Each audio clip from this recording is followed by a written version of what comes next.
Welcome to the Open Apple Podcast, where we celebrate the Apple II. Whether you're a longtime user, a nostalgic visitor, or a newcomer to the community, join us as we share news and memories of Steve Wozniak's most famous personal computer.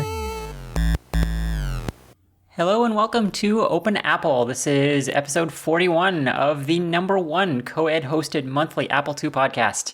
If you can find a better Apple II podcast, then listen to it. I am Quinn Dunkey, your co-hostess with the mostest, and with me as always is Mike McGinnis. How you doing, Mike? That's me. I'm doing well, and I'm the other voice you normally hear on this podcast.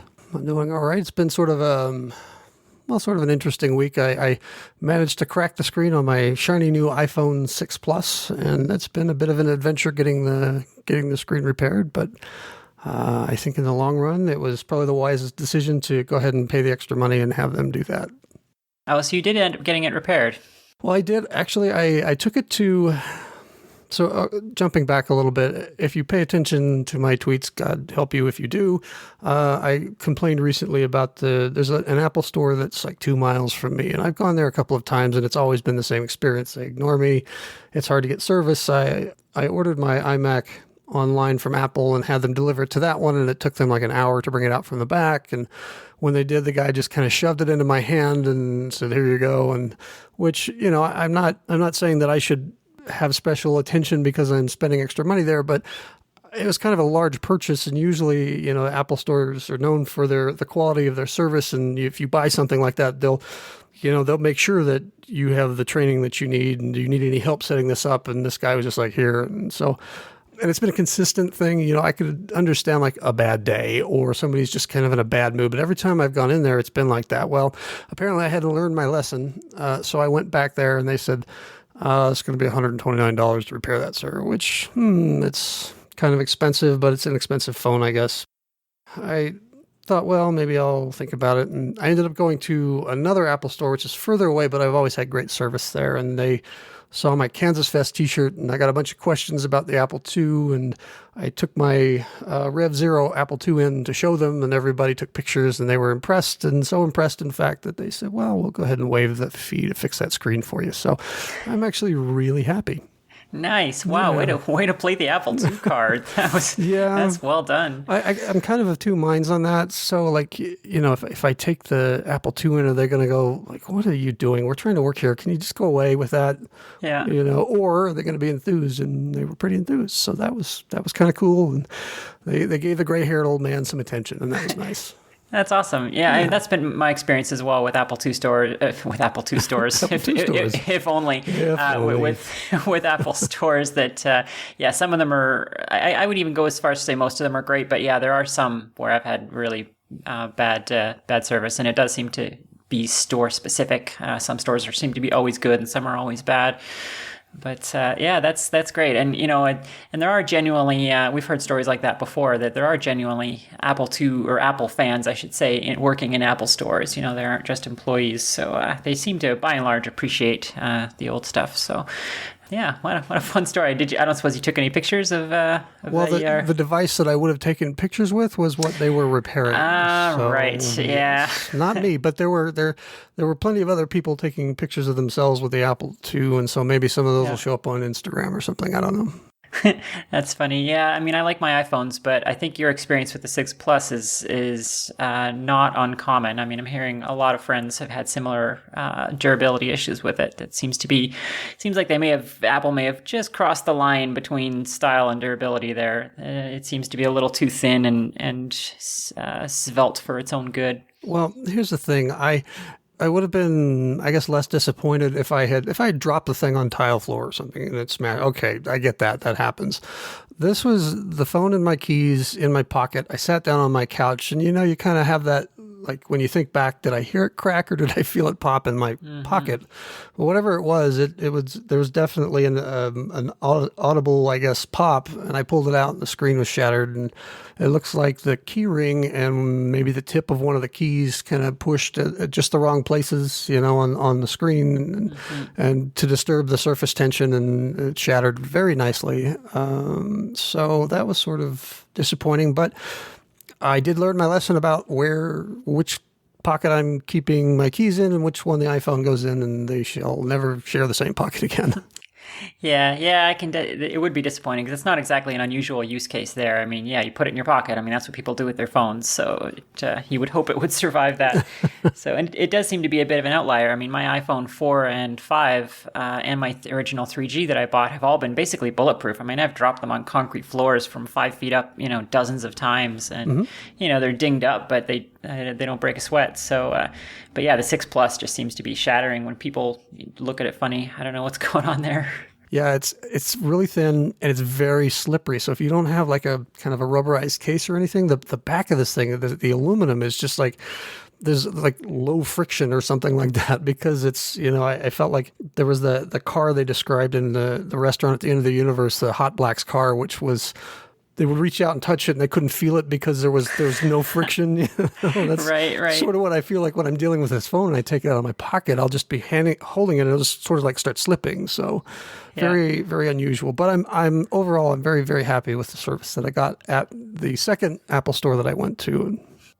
That's cool. Well, I hope some pictures of that Rev Zero Apple II in an Apple store show up, because that would be a great photo to have. Well, what I'll probably do is take it back today, the Rev Zero, and I'm sure there'll be a different staff there. And oh, yeah, good idea. I'll have the phone working so I can take some photos of them with it. So okay, awesome. Yeah. Well, yeah, if that works out, then we will definitely put that in the show notes. It'll either be that or they'll say, get the hell out of here, old man. So, yeah, stop bothering us. That's right. We have work to do. Yeah. Go be nostalgic somewhere else. So, well, contrary to popular impression after that, we are not an iPhone podcast. So shall we move on to some Apple II news? Yeah, let's get to it. I think we've got an interview first, and then we'll do some news. So here's us talking to somebody. Hi, this is Charles Mangan, and you're listening to Open Apple. I thought about it long and hard today. I'm trying to come up with a good introduction for this month's guest. And really, the truth is, I could probably spend an entire podcast just talking about everything that he's done for the Apple II community and the software and all the amazing stuff. And in fact, he needs no introduction at all. Ladies and gentlemen, with us this evening is Randy Brandt himself, Mr. Beagle Brothers, Mr. AppleWorks, Mr. Gem Software. Hello, Randy. Hello, Mike. Hello, Quinn. Well, hello. We're certainly happy to have you here.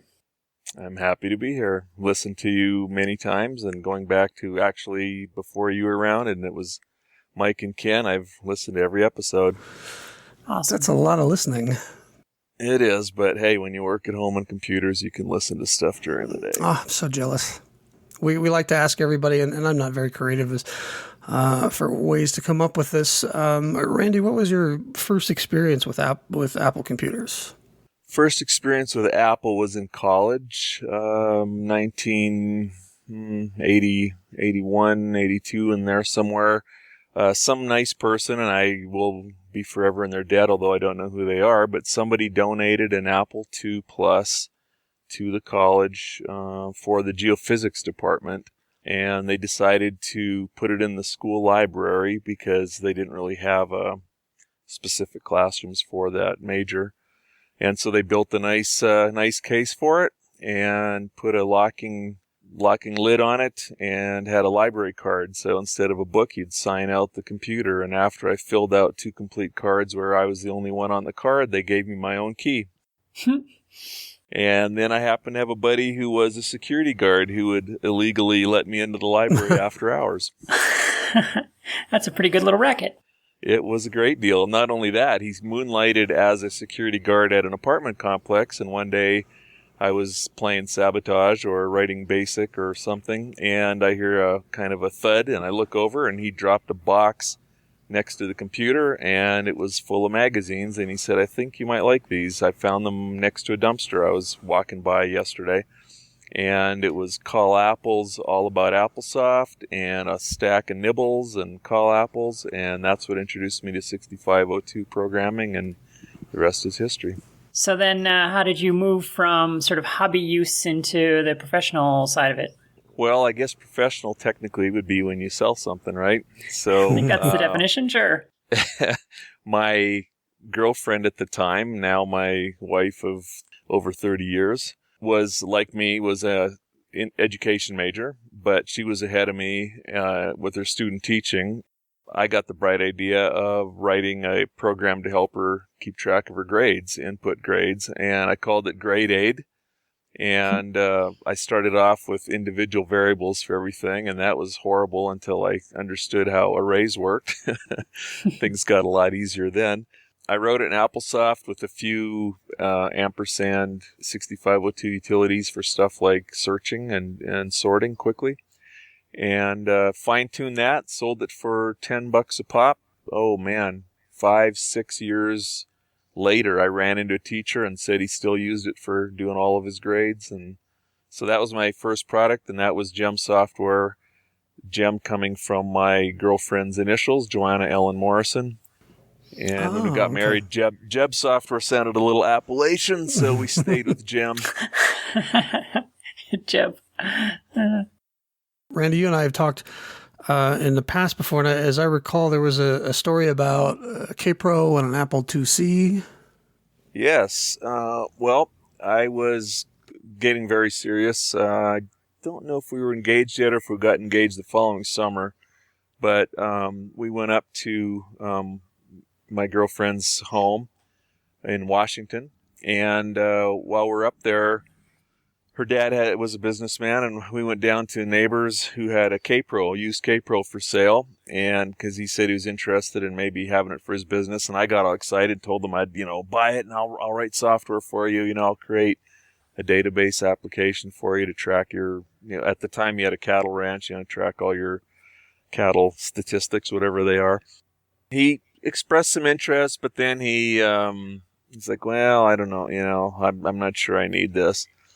So Christmas Day, we got up and we're exchanging presents, and I had a little package. It felt like a book, and I opened up the book, and what would you find but a K-Pro manual? And then he grinned and went around the corner and handed me the K-Pro. He said, well, I don't think I need it for my business, but you seem so excited that it seemed like a good Christmas present for you. Okay, so now you've got your Apple IIc, and how did you get from having a IIc, trading that for a K-Pro, to working at Beagle? Well, I was at a company that was involved with a FM network, startup network, and things were just not looking good there for long-term health. I didn't see the concept taken off, so I quit and was looking for other work. And I used to hang out by the, I forget the name of them by now, but they had a primarily Apple, but I think it was an all-around computer store in El Cajon where we were living. And so the guy there, said, well, you can program and you're interested in this stuff. You should apply at Beagle Brothers or somewhere. Well, I bought Merlin there, and I said, well, Roger's in the area, so I should go apply at Roger Wagner because he was in Santee, I believe, which is right next door. I went down to Roger and got to see his Lisa, which was pretty cool because I'd never seen one of those before. But he wasn't really interested, and I wasn't really optimistic about going to Beagle because I said, well, their manuals are all spelled correctly and all that. I'm an English major. I wanted to. Unfortunately, Roger Wagner Publishing had some great software, and they had more typos in their manuals. I thought they could use my English expertise a little more. But Roger wasn't interested, but Bert, well, actually what happened was I got a call from Sharon, after I sent in my letter. Oh, I better tell you the other precursor to that. My wife made a spelling mistake on Sierra Vista, which was the street that Bert and Sharon lived on, which was the Beagle address. I think she put in 1R for Sierra or something, and I said, oh, it's spelled wrong, and I want to get a job as an English major and help out with writing. And we were out of stamps.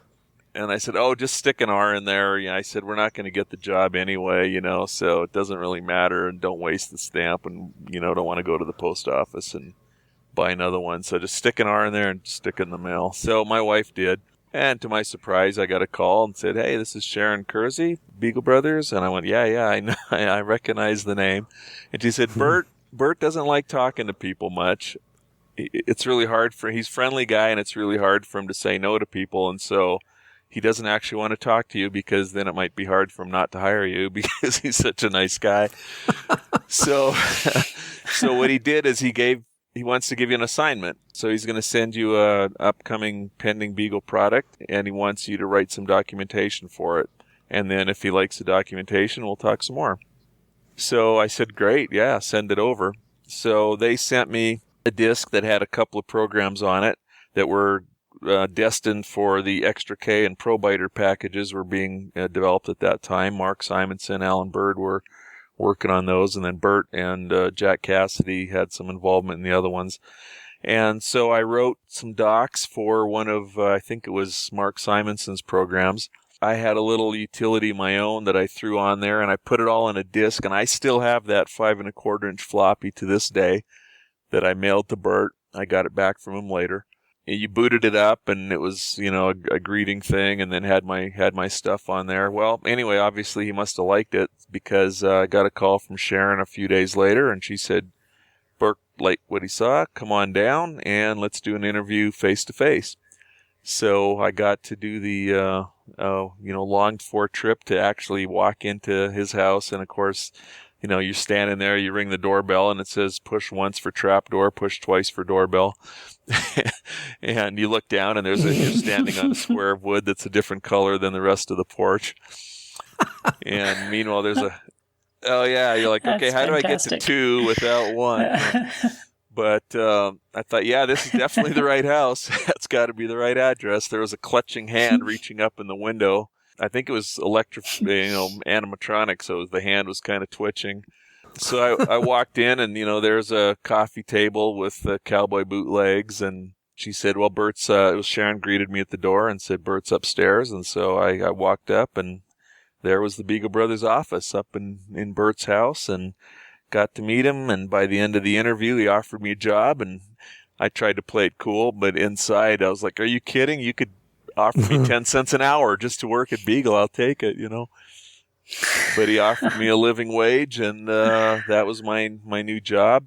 And that went on for, let me finish that day. He said, you want to go down to the office and meet the guys? I'm like, well, yes, I certainly do. So we went down to the Beagle office, and Alan Bird was doing tech support, and met the office ladies. And I think Rob Renstrom was working on some printer drivers for Triple Dump. And I don't know if Mark Simonson was in the office that day or if he came in. If I didn't meet him that day, I met him the next time. But then they had a wall that had all the Beagle products in order of release, and so every time a product came out, it went on the wall. And Bert said, are there any of these that you don't have you'd be interested in? Well, I'd purchased GPLE, which was the program editor, but there was a couple of the newer ones, like Alan's Decode for debugging BASIC, and I was in heaven because Bert pulled a couple off a stack they had, and I went home with a few new pieces of Beagle software. And then he told me, oh, by the way, you need to switch. I had Apple Writer, and he said, we're going to go AppleWorks as our standard word processor. Well, of course, I had no idea that would be a life changer for me. But that was my introduction to Beagle Brothers, and I worked on products for them for a while. I did my Big U product. Then Alan decided to work at home more, and I went in and took his job and worked in the office doing tech support for, it was less than a year, I don't know, 6 months, maybe 8 months. I worked in the office itself, drove down to Old Town. But most of my time with Beagle, I worked from home, and we got together on Fridays to have lunch and pool our ideas and show off what we'd been working on. So so Beagle Brothers were so well known for the tone of the documentation and their posters and everything. It was all very irreverent and tongue in cheek, and it was fun to read. Was that sort of reflected in the culture of the office and the team? Oh, yeah. Yeah, well, like I said, I mean, even Bert's house, with the trap door, walking in the front door. It was a great place to work. I mean, everybody got along. It was a very pleasant atmosphere. Like, Sharon was a great office manager. She was firm. She was a good businesswoman. But she also knew that, she married Bert. Obviously, she had a sense of humor, too. He was a crack-up. I mean, he was just always, like, for example, when I walked into his office, he had 3 clocks on the wall, the big kind of like railway station clocks. And then, underneath they have the times for the different time zones. Mm-hmm. And his were San Diego, San Francisco, and Seattle, all set to the same time, of course. And it's just stuff like that nonstop. I mean, Bert just always had funny stuff. And in fact, I was cleaning up literally this week, and I found a letter from 1989 that he sent to my daughter Heather, who was 2 years old at the time.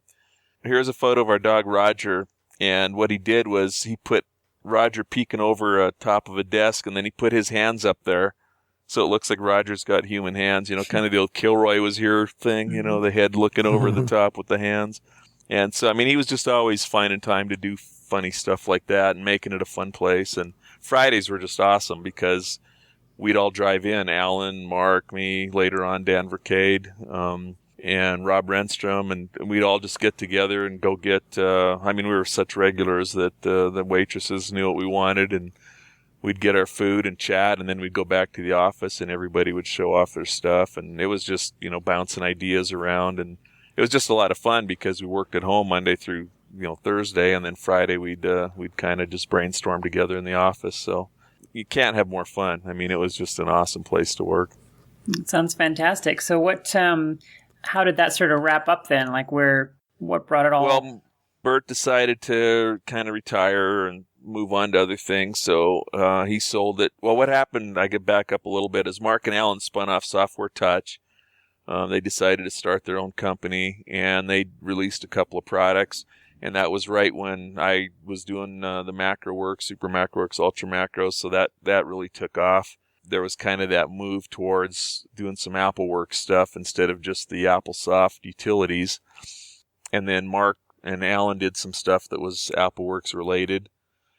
And then Alan had the timeout idea, and they just felt like, it was hard to start a new company, and they were making money, but Beagle had such a bigger name, and Bert was thinking of retiring, and, Mark decided he wanted to buy out Alan and buy out Bert, and he would run Beagle Brothers and switch the focus, and that's what happened. So Bert went on to do model railroading stuff. He made little railroad ties, like little rubber ties to dampen the sound and on your railroad, and sold a ton of those, and had a newsletter like Beagle Style for model railroaders.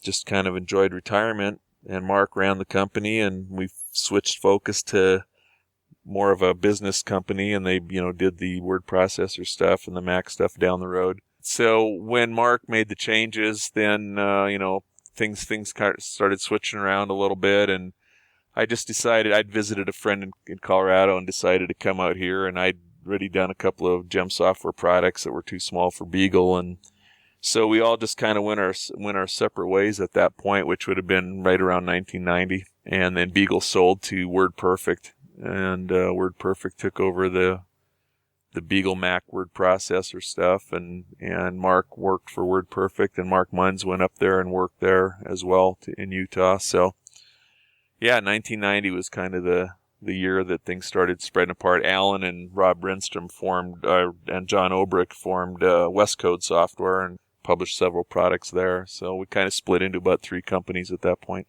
It's a lot of Beagle DNA all over Apple software, it sounds like. Yeah. And of course, before that, we had the whole timeout wave, so that was huge. We did the new AppleWorks for Claris, the 2.1, I believe it was, and AppleWorks 3.0, and then the whole timeout stuff, and that was huge from 87, 88, 89. Those are the glory years of timeout, was 87 to 89. Now, was that with Quality Software?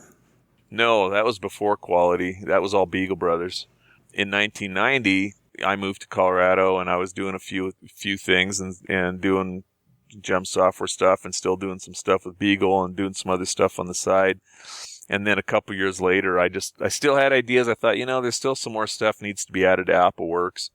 And that's when I contacted, I think Joe Gleason from Quality contacted me first and said, hey, have you ever thought of doing more with AppleWorks? And we worked out a deal with Apple. And funny story on that, Apple lawyers didn't want to let us do it. They didn't want to have AppleWorks out of anyone's hands and all that stuff and legal names. And we finally just told them, look, we're going to do it. if you don't want to be part of it and make money on the licensing, we're just going to release a giant patch disc that modifies AppleWorks anyway. So, I mean, the consumers are going to get AppleWorks 4 whether, whether you like it or not. So do you want to make some money off of it and let us use the name, or do we just make it a giant patch disc and call it something else? And they saw the light and let us call it AppleWorks 4 and then later on, of course, AppleWorks 5. That's a pretty bold gambit to use on Apple, especially Steve Jobs. Well, I don't think Jobs cared what was going on in the Apple II world. He was all locked in on the Mac world. But the bottom line is they'd been supportive of patch discs. There were many of them out there and modifications, so they couldn't suddenly say, well, you can't do this. It's like, this is going to be the patch disc. Because I told Joe, I said, really what we're going to do is we're going to ask them to insert their AppleWorks disc. And then instead of patching it, really what we're going to do is we're just going to delete the files on there and then write a whole new set onto it. Basically, they're going to get a whole new AppleWorks, but they have to prove that they have it first. It all worked out well, and we sold quite a few, and and then we had some more ideas. And I worked with Dan Vercade. He had done some Timeout Report Writer and some other stuff, and so Dan and I worked together on AppleWorks 4 and then later on AppleWorks 5. At one point, you told me a story about bonuses and a sort routine. Yeah, that's probably my favorite one related to that. Well, Claris had us purchase Mac 2s, so that was the switch. I already had an SE30 to go along with. By then, we had 2 GSs, but they didn't have a compiler. We wanted to do it in Merlin because that's what we all use, Merlin Pro. But they said, no, it's a MPW compiler on the Mac, so we've got to switch to that. So they gave us a good deal. We all bought Mac 2s. We got AppleWorks building. We got things going. And on the contract, they had certain milestones. So it was like, well, it's got to be doing A, B, and C, by November 30th, and you get $1,000, and if you don't get it done by then, you don't get paid that. It's like an incentive bonus or whatever. And really, they were only paying us enough to barely justify it. The reason we wanted to do it was because we were going to put some good hooks in for Timeout, and we were going to learn a lot, and we were going to have the inside track. But it's not like they were paying us a lot of money for the project. So those so-called bonuses were really just to bare survival money. Well, on the database, which I was doing, it had to sort. We had to expand the database. So I had to rewrite a bunch of stuff because the number of records were very limited, and they wanted to expand it to, I don't know, like triple or quadruple, whatever, the number of records it could handle. And so I had to have a working sort routine. Well, because of the time of everything, it was tricky because, as Apple II, you're working in a limited amount of space, and you're overlaying code and shuffling things around and pulling tricks to make stuff work, because it's got to work on a 2E, not just on a 2GS or something, which has a lot more memory accessibility. So I talked to the guy at Claris, who was a great guy, and I said, man, I don't know how I'm going to get this sort routine done. I mean, I've been working on other stuff, and it's crazy because it's pretty complex. There's a lot of trickiness doing. He goes, well, the contract doesn't say anything about what type of sort routine. It just says it has to be able to sort. I went, okay. So I knocked out that same day. I wrote a bubble sort. And for those of you that aren't programmers, a bubble sort is a very simple sorting algorithm, but it's also very slow when you start getting a lot of data, because you're scanning through the whole list and just saying, okay, which one's the first one, which one's a little bit bigger than that, and you're moving a ton of data around. Works great if you're sorting 10 items. If you're sorting 2,000 or 5,000, it starts getting pretty onerous. So anyway, I wrote it and I sent it in, and I get a call from Claris tech support that was involved in testing, a day or two later, and they go, your sort routine doesn't work. And I said, yes, it does. And they said, well, we loaded in a full-size database, and it locked up. And I said, well, how long was it running? And they said, well, we left it for like 8 hours. And I said, yeah, wait a little longer. And about 9.5 hours later, everything sorted perfectly. There it was. I got my check. By the time I got paid for it, that so-called bonus, by then I had the actual sort working, and I think it went from 9.5 hours to 3.5 minutes. So out of curiosity, what sort of routine did you end up using? It was a modified quick sort. Okay. It kind of did a couple of tricks because we're sorting on 3 levels. Mm-hmm. Like you could select 3 levels deep. I remember getting a good tip from Alan Bird on that to speed that up. But it's been so long. But it was like a partially quick sort algorithm with some merge sort stuff in there. Okay. You got to remember we're talking early 90s. It's been 20 years. Sure. Now, Beagle, of course, is known for utilities and, a little, maybe, I guess if you want to call AppleWorks business software, then business software as well. But you guys never did a lot of, as whimsical as you were, you didn't do a lot of gaming or anything like that, except for a title called IO Silver. Well, actually, there was one before that, Beagle Bag. Oh, that's right. Yeah, Beagle Bag were a bunch of games that Bert wrote in BASIC. And some of them were very quirky and very, very Beagle. But they weren't, there was wasn't really high-speed animation and stuff. They were all pretty much written in AppleSoft. And then what happened was a guy named Brad Wilhelmsen was teaching in Japan, teaching English over there in the early 80s, and he bought an Apple II. I think it was probably a 2 Plus. It was right around 82 or so. And so he was really interested in sound and was playing around with the audio and getting the speakers to make funky noises and all that. And then he had the idea of doing a game where he could do sound effects, and he came up with the concept for IO Silver, which was shoving these chips around to make integrated circuits and build computers and that kind of stuff. And so the bug's chasing you, and they've all got little custom sounds bleeping and making noises, and so he had a lot of fun with that, put it together, and he was a Beagle Brothers fan, so he thought might as well pitch it to Beagle. He did, and eventually Bert decided to go ahead and publish it. That would have been 1984, 30 years ago. And so that was the first full-blown 6502 assembly language full-blown game instead of little kind of little novelty AppleSoft BASIC. This was a full-blown game being sold as a single game. Beagle Bag probably had 10 or 15 little games on it. IO Silver was, a one-shot deal. It was DOS 3.3, color or monochrome, and you could use a joystick or keyboard and all that. So, it was a real Apple II game. And in fact, more than that, the polish level on it was really high. It had great documentation, and you could configure the controls, and that level of polish was not very common for games of that period. Was that intentional? Like, is that something that Beagle Brothers like to see, or was that just that particular? Brad was a very thorough guy himself, and then with Bert agreeing to publish it, then Bert, he has had high standards. If he was going to try doing a game, he wanted it to, to be a professional quality game that people would be impressed by. Unfortunately, it never really took off. Most of the diehard Beagle fans, apparently weren't that big into gaming because a lot of Beagle buyers didn't buy IO Silver. But those who did, it was a diehard following.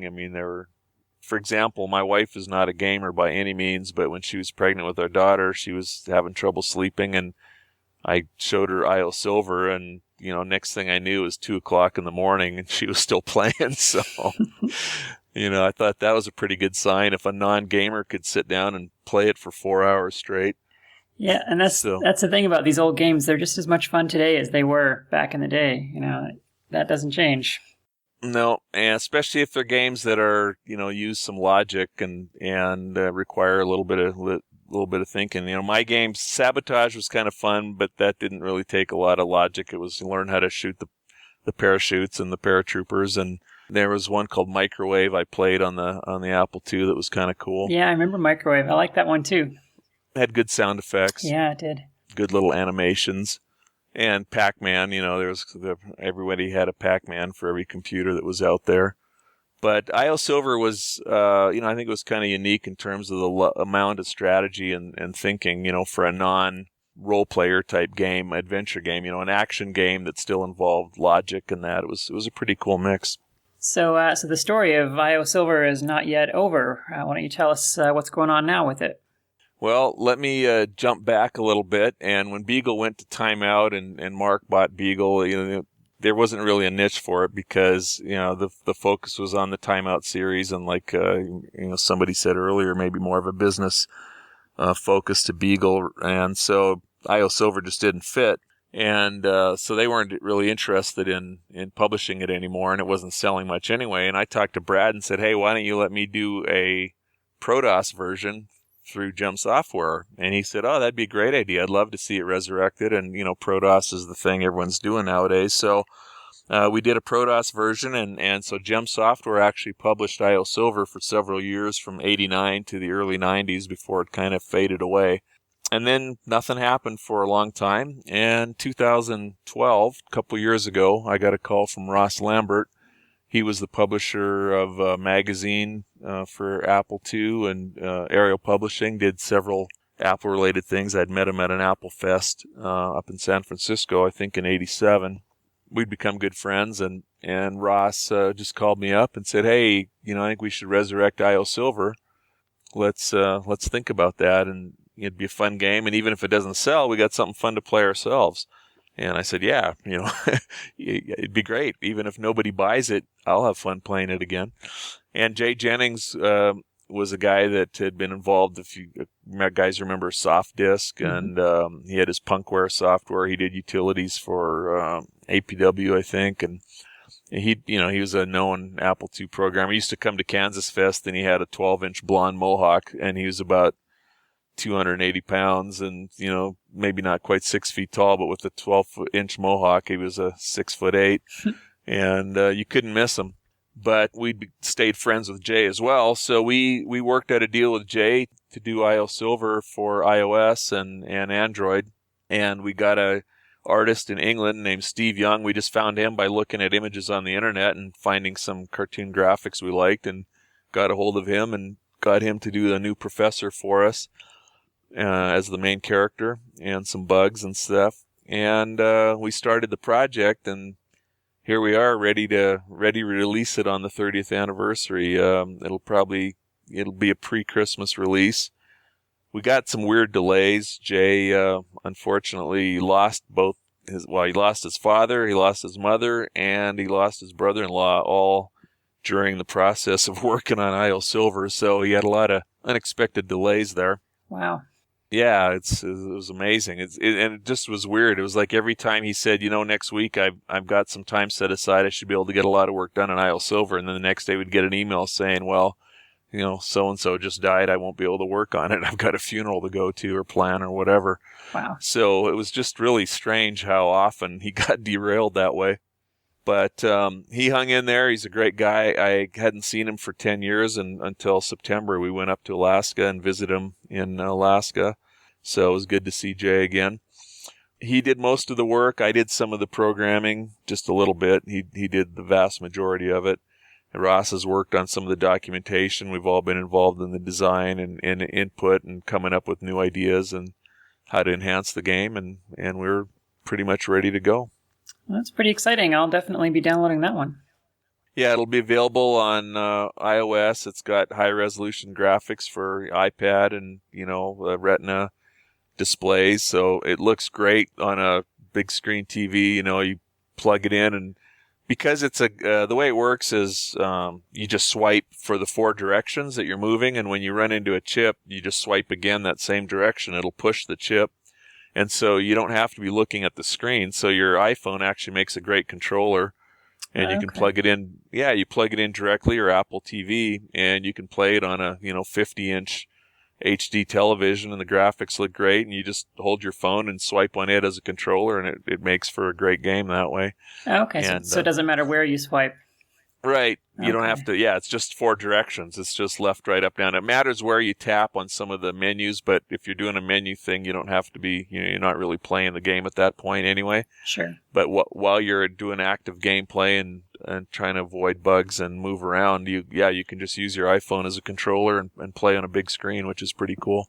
So is there a retro mode with the original artwork? Oh, you bet. Awesome. I did the work on that. I cheated a little bit, I suppose, but it was really the easiest way to do it is I used Sweet 16, ran IO Silver on my iMac, and captured screens and then touched up the graphics and handed them over to Jay. And so the way it'll work is the game will be free to play about the first 10 levels maybe. I'd have to check and make sure. I should have memorized it. But we added a bunch of tutorial and training levels because the game was pretty hard to just jump into. And we felt that nowadays people are not quite as devoted and refined as they were 30 years ago where they'd tackle a tough one. So we made some easy levels to get people interested in getting early success, positive feedback, and that's using the modern graphics. And then if you want to purchase a add-on for, I don't know, I think it's going to be $3.99 or something in the Apple Store, then you get the retro graphics, which have all the bitmap look just like the Apple II graphics. I mean, they come straight from there. And then you also get some additional features. We added some new things. So, for example, we added a magnet, which when you use the magnet and you push a chip, it'll attract all the other chips of the same type, and so it makes it easy to build that integrated circuit or calculator or whatever. And we added another one that's called glue, where if you're familiar with IO Silver, it wrapped around. And so if you pushed a chip and there was nothing to block it, there wasn't another chip, it would wrap all the way around and squash the professor and end the game. Yeah. So with the glue, you can make a chip stop instead of wrapping. So you want it to stop somewhere, you drop a dab of glue down next to another chip, and then when it hits it, it'll skid to a stop, and you can combine them there. Okay. And then my favorite add-on is the Woz Kick. The Woz Kick, well, what was Woz famous for? He liked reducing the number of chips, right? I mean, that was kind of like his calling card was fewest number of chips. In fact, I just read recently about him coming up with some ideas for reducing the Apple II chips on the main circuit board. Like this year, he thought of a way to eliminate another chip. That's right, yeah. But so the Woz Kick is about reducing chips. So when you activate the Woz Kick, you walk up to a chip and you kick it, and it blows up in a glorious fiery explosion. That's fantastic. And a little shout out to Brian Weiser for creating the graphics for the professor's lab coat gets set on fire by the Woz Kick when it explodes. And so he did the animation for the smoking and flaming lab coat when he kicks that, and his eyebrows and what have you.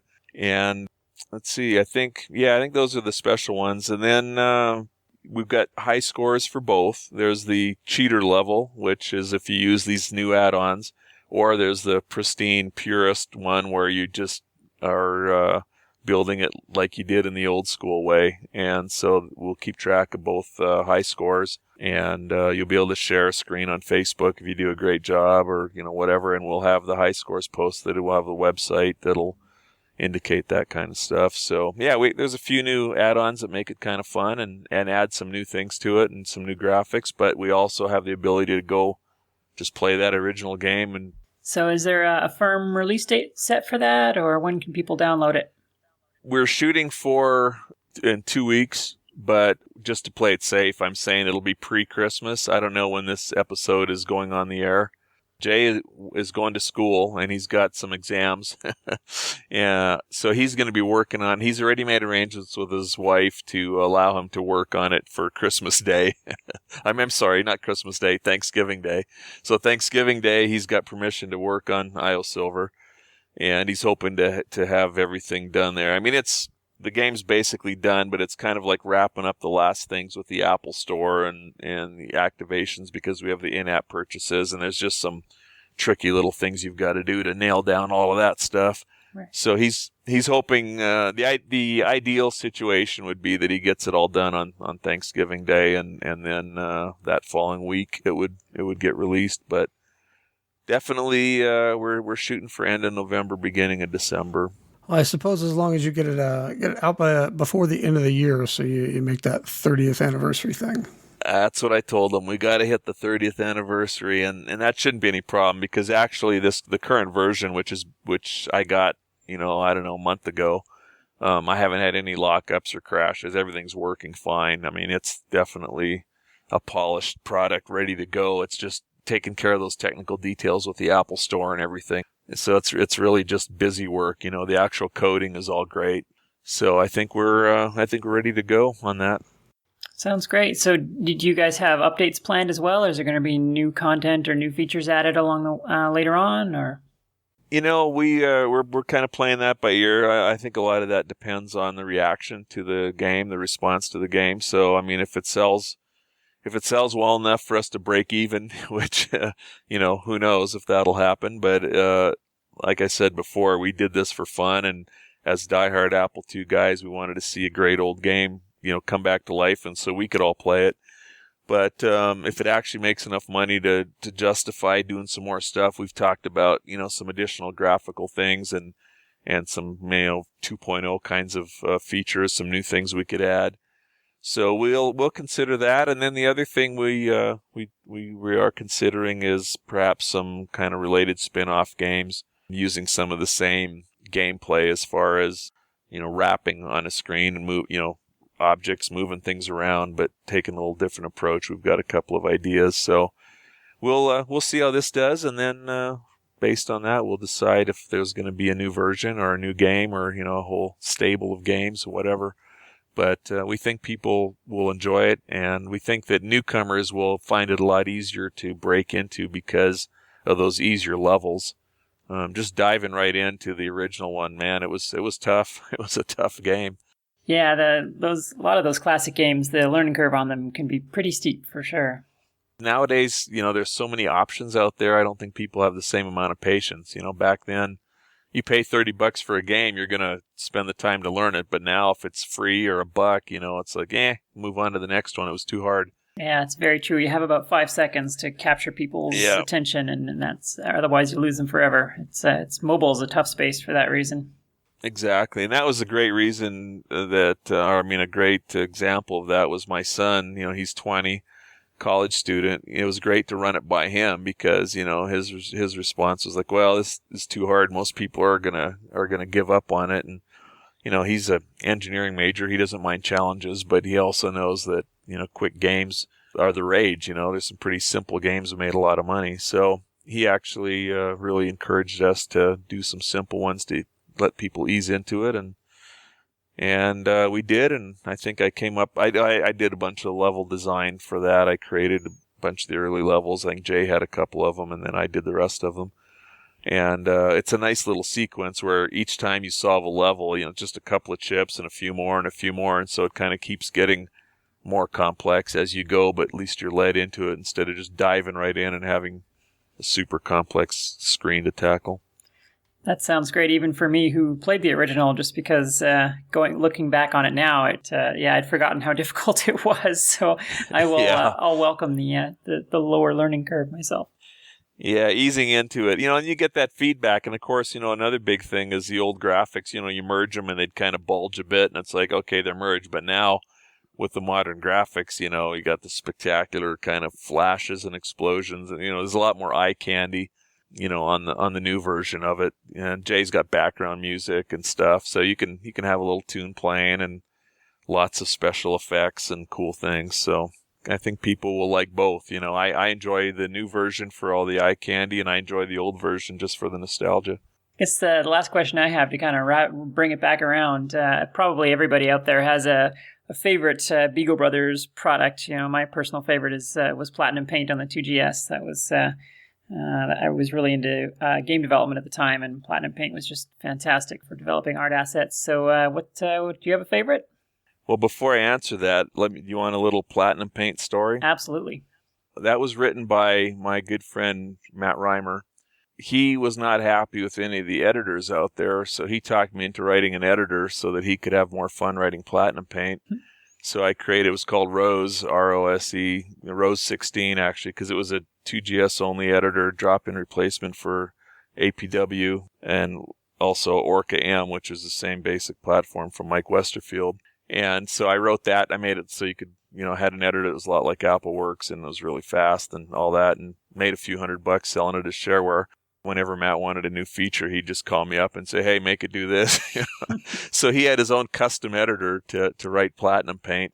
And then we did Mini Paint through Gem Software as kind of a preliminary version, and then he expanded that on.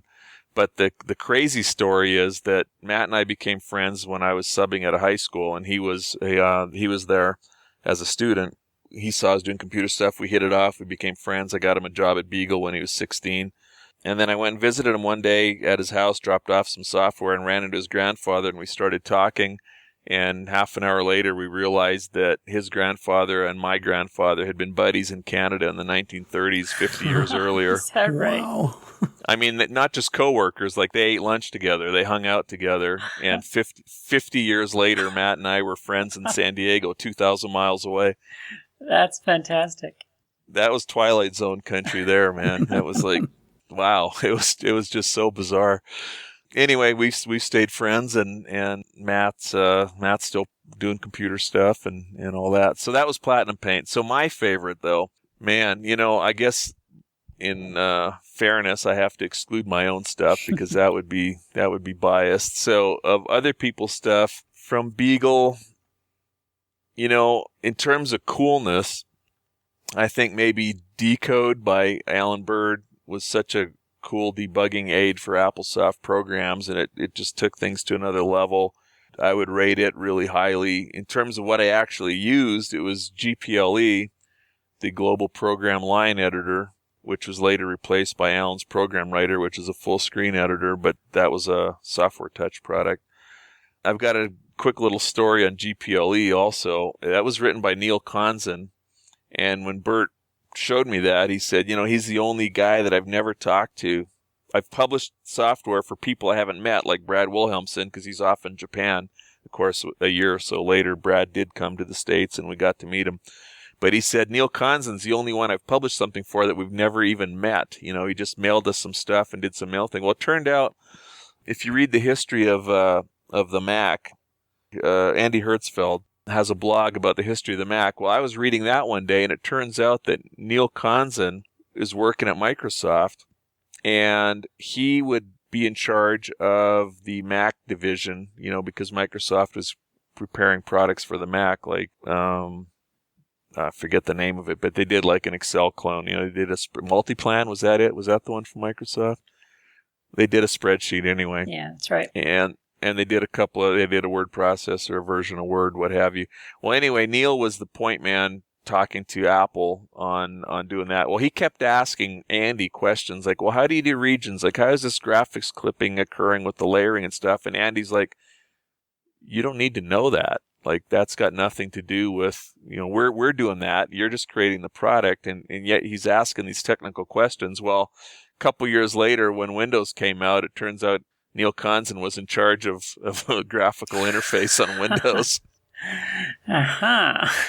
So he was pumping Andy Hertzfeld for how to do all this graphic stuff. So if anyone says Microsoft didn't copy the Mac, well, not only did they copy it, they got a lot of their information directly from Apple. But he had been a little child genius, and as a teenager had written the line editor that was the most popular one on the Apple II for a while for AppleSoft editing, and wrote it while he was, I think, still in high school.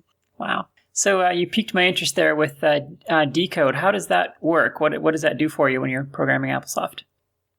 Well, what Decode does is there's a couple of hooks down on page 0, which is where AppleSoft kind of processes their stuff. So Alan hooked in, and every key press and every token that gets processed gets run through Decode, and so it essentially allows you to do some tricks with expanding stuff or finding errors and finding mistakes in your program, like a syntax error.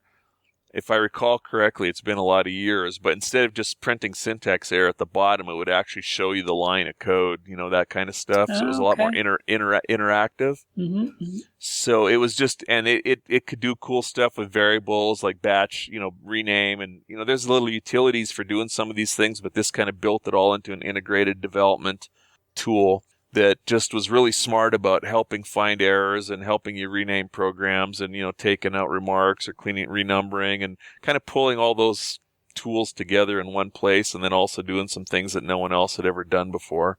Cool. Okay.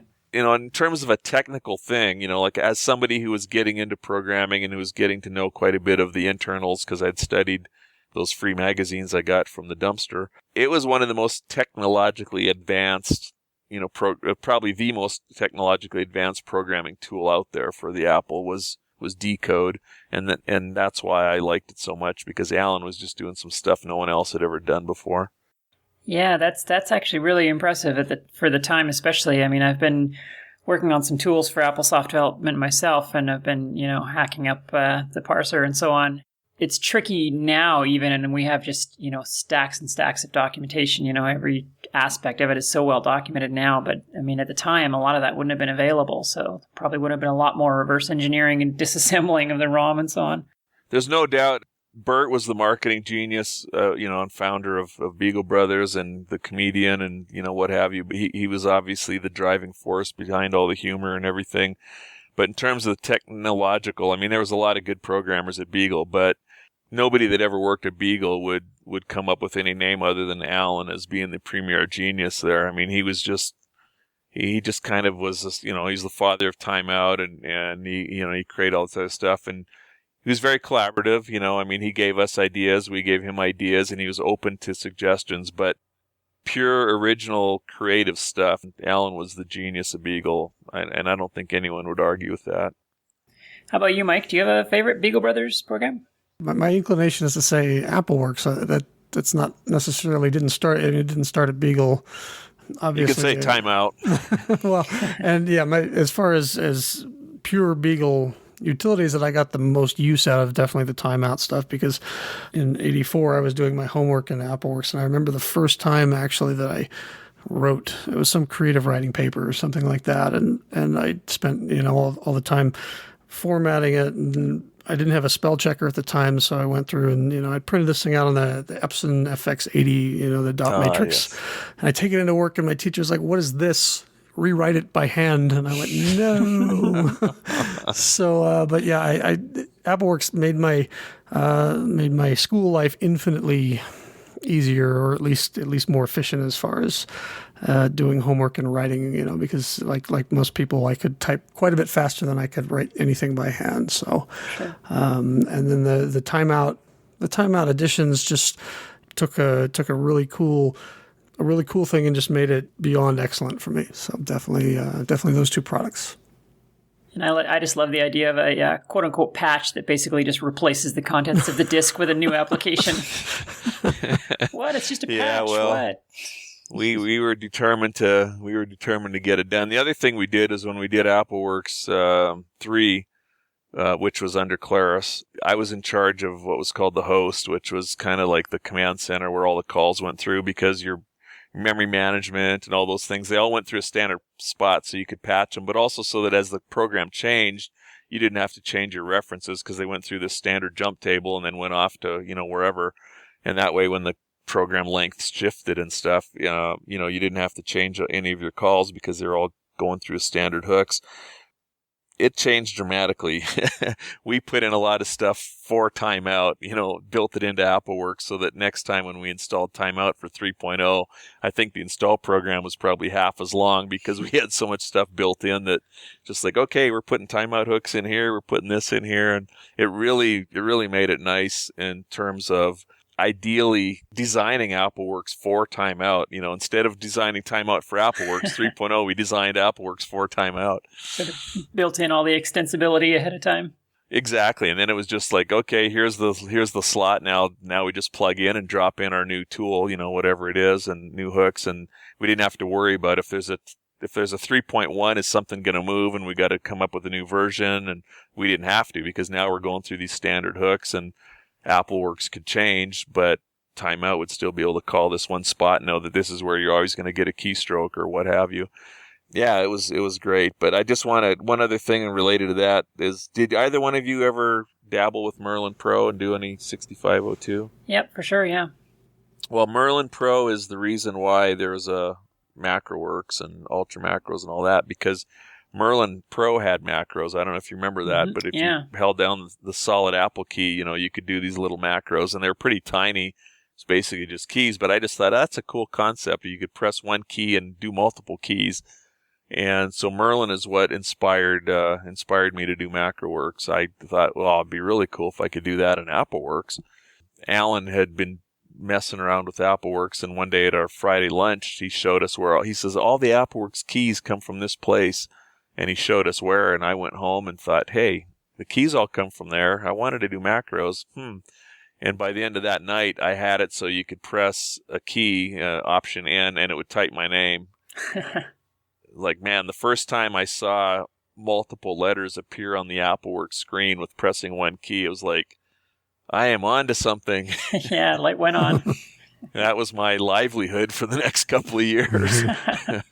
Anyway, lots of fun memories, and I really appreciate you guys doing that. I do want to say one thing, is Mark Munz was a high school or early college kid who submitted some patches that I ended up publishing through Gem Software, and then he came down and got hired and worked at Beagle Brothers, and been a friend ever since, and did, of course, the Mac conversion with Deja 2, and, you know, still involved in some of the community stuff. But today is his birthday, so although if you air this, it won't be the same day as his birthday. I do want to say happy birthday to Mark Munz, because I've probably stayed in closer contact with him, although I'm still in touch with a lot of the guys. I've probably had more contact with Mark over the years than anyone else. So he was a great contributor to the whole Beagle community. Oh, happy birthday indeed. All right, Randy. Well, thanks for taking some time to talk with us and reminisce, and also for introducing IO Silver. I know I can't wait to get my hands on a copy. Yeah, my pleasure, and I hope everyone enjoys it. And, of course, I hope all the diehards that are hardcore enough to listen to Open Apple will want to get the retro version, because the retro version is what it's all about. We've got to do some reminiscing about the good old days, even if we enjoy the new features. Yep, that's the one I'm playing for sure. We've got a website at iosilver.net. It's got information about the product. It's got some videos with people that played a role in it early on, some of the history and that. So if you want to find out when we're actually released and get more information about the product, just go to iosilver.net. Okay, thanks, Randy. Thank you both so much. Have a great day. Bye-bye. Get what's new and exciting in retro computing with 2 News.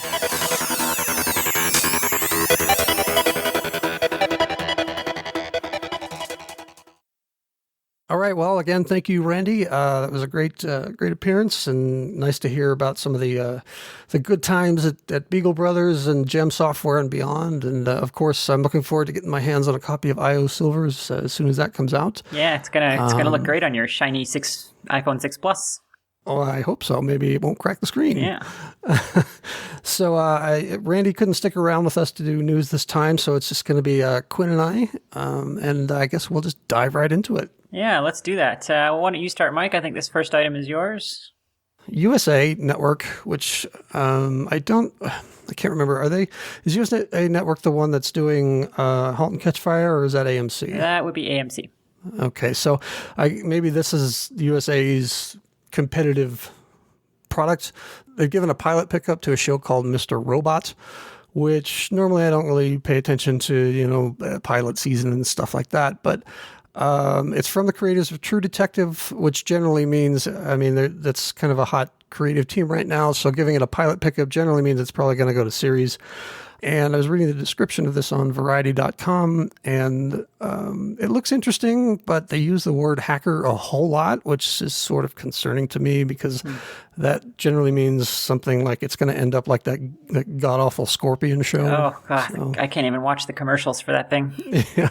Yeah, so terrible. My wife loves it, of course, but I can't deal with it. But I am curious to see how that goes, because I will say that I was a fan of the first season of True Detective, so maybe it won't be that bad. Maybe this is just USA ad copy promoting the show. But anyway, it's called Mr. Robot, and if it does go to series, which I think it will, I think they're saying it'll be on air probably for summer 2015. Okay. Dear Hollywood, you keep using that word hacker. I do not think it means what you think it means. Yeah, it's become a buzzword lately. It really has. So, okay, well, cool. So, moving on, we've got some cool hardware news coming out of the fine folks at Reactive Micro. Henry and Anthony. Yeah, this is super exciting. This is something that, the community has been wanting for forever, and I wouldn't have thought necessarily it would ever happen just because of the difficulty of it. But Reactive Micro has announced that they are cloning the Transwarp card. And now, is this the Transwarp like for the 8-bit, or is this the GS. I believe this is the GS, and possibly I'll have to double check my my secret sources here, but possibly the 2E as well. But I'm fairly sure they're at least starting with the Transwarp GS. Yeah, so they and it's not just, this is far from vaporware. They've even posted, I believe, on the Apple II enthusiasts Facebook group, they posted some images of their Gerbers, which if you're not familiar with the process of making electronics, the Gerber file is sort of the description file of the PCB layout that is used by the fabrication house that's going to make the circuit boards. So it describes where all the traces go and where all the chips are going to be and so on.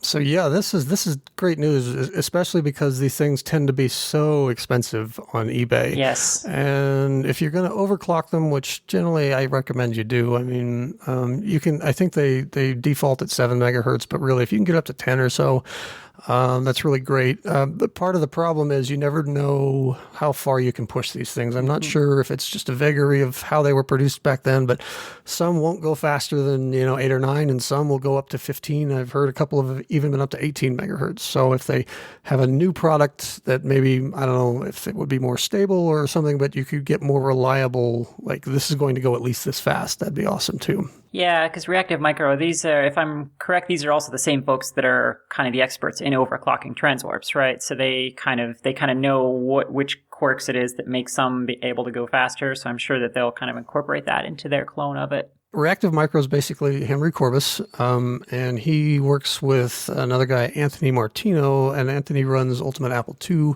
They do, they each have their own thing, and then they do this partnership, and they're very good at cloning existing Apple II hardware. For example, they had the Mockingbird 1A for a while, which I guess they've also announced will be available again.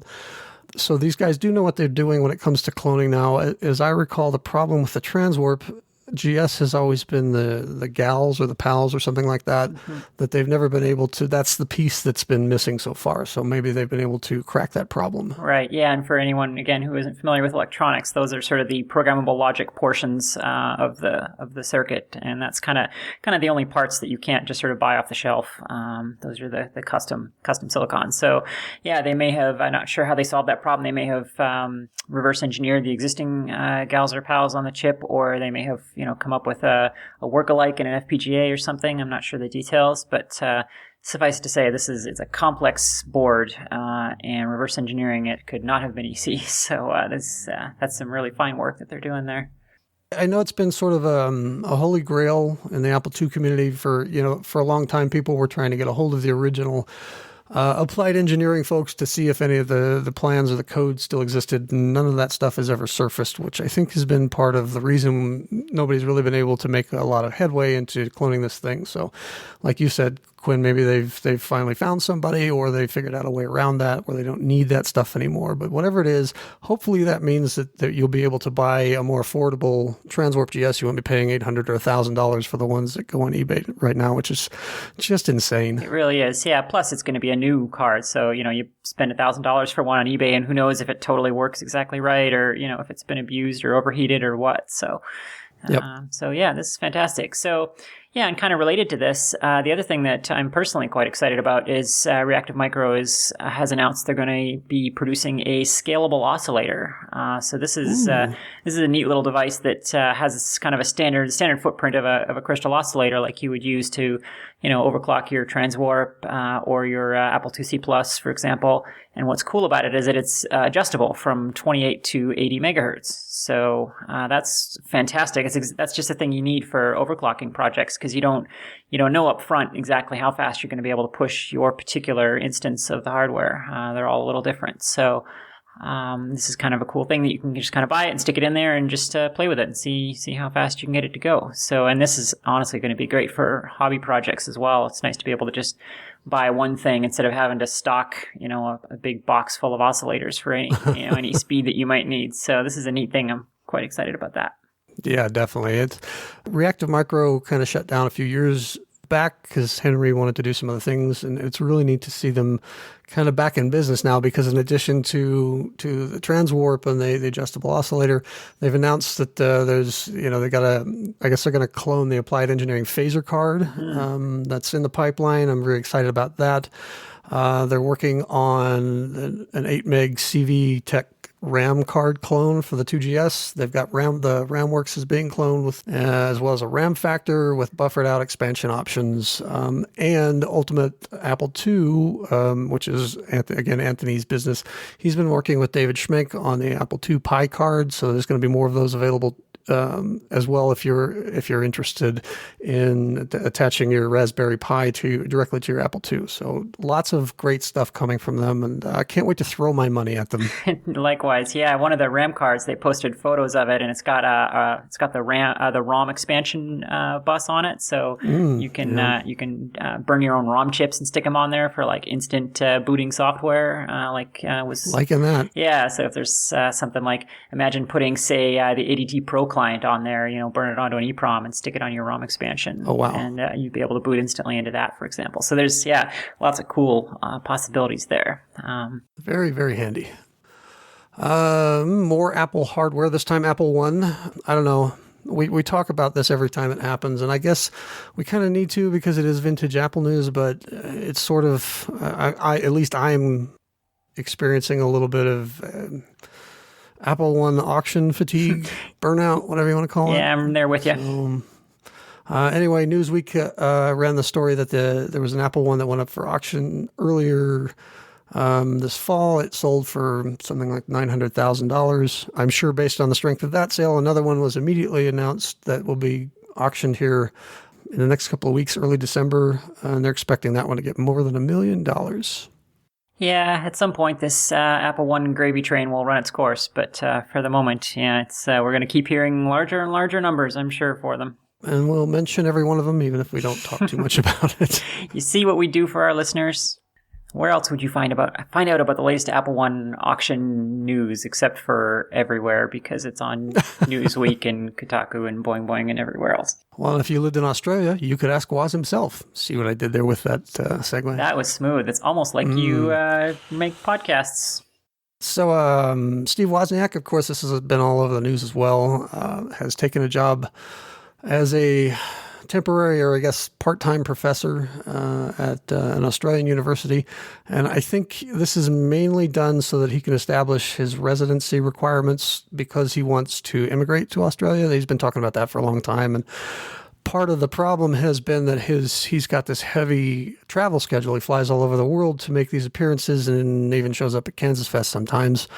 And that sort of kept him from being able to live there. I think you have to live there like 9 months out of the year or something for 5 or 6 years in a row, which he just hasn't been able to do. And I guess this is sort of, I don't know if this is an end around or if this is a way to allow him to buy a place and be there for that amount of time, but that's where he will be. Yeah, that's interesting. I wonder if he's going to continue his travel schedule, because I would think living in Australia might make that harder, I guess, unless he's traveling to Asia a lot or whatever, but North America would certainly get less accessible for him. I think Woz is kind of the sort of the world jet setter type. I mean, I see him in places like Singapore and Brazil as often as I see him in Silicon Valley or, in Kansas City. So okay. I think, I don't think he minds all that much. I know he's, time catches up to us all and he's getting up there in age. And I know that he's not, travel begins to get harder and harder as you get older. And at some point he's going to want to stop doing that. And I think when he does, he's said he wants to end up in Australia, and who could blame him really? For sure, yeah. Yep, I have never met an Australian I didn't like, so I don't know that many, though, to be fair, so I'm sure there are some jerks. So watch out, Oz, here comes Woz. Ah, I see what you did there. You made it funny. Yeah, I actually stole it from your show notes. Okay, so if you're a vintage computing enthusiast and you spend any time on YouTube, you've probably stumbled across Terry Tezza Stewart's awesome YouTube videos that he does, where he kind of shows, he'll take like a TRS-80 or an Apple II Plus and sort of tear it down and show you the ins and outs. And it's a really well done, almost professional level video series. But he recently posted this, it's a news clip, I guess, from 1980 it's a news report about computers in society, and it's kind of amusing to watch, one for the hairstyles, obviously, and two for just sort of the sort of naivete about computers and using them, and it's kind of almost cute and funny to watch. So yeah, this video it's a fun watch, and yeah, I also just absolutely adore Terry's channel. It's fantastic. And yeah, this video it's very period, and there's a lot of ooh and awing at the crazy predictions that someday everyone will own a computer, and how silly that sounds, and the skeptical reporter and all that. So yeah, it's a lot of fun.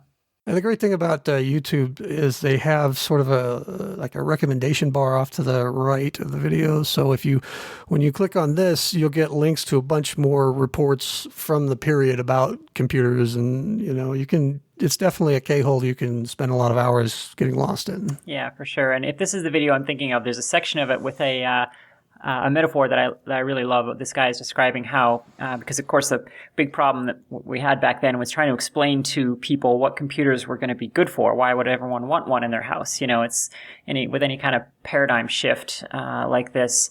Everybody's living a certain way already, and it seems to be working. So why do we need this new thing in our lives that is just going to kind of do everything that we're already doing, just slightly differently? It's kind of a hard sell. So he likens it to, the internal combustion engine, where, in the early part of the 20th century, you would have had the same hard sell of, well, what is this thing good for? It's like, well, we have horses, and we have steam engines for pumping out mines, and we have all these things already. Why, what is this new thing going to do for us? So, and, fast forward 100 years, and it makes up the fabric of everything we do now. So, it's a great analogy, I think. Well, and speaking of that, it's sort of interesting. Here's another slick segue for you all out there. In the latest, I don't know if they're issues anymore, but on popularmechanics.com, there's an article that Woz wrote where he talks about how he considers the internet to be the innovation that gave birth to the modern world. And he kind of goes into like the history of how the transistor changed everything, and that this is even greater than that as far as, how it affects our daily lives. So that's an interesting read that I recommend. For sure. So, this next item I have to talk about because I love it. This is my favorite news item that's come across our desk in a while.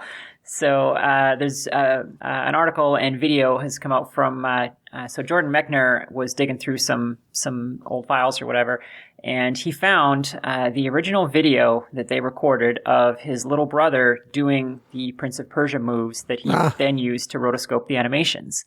Totally awesome. And this thing just blew my mind.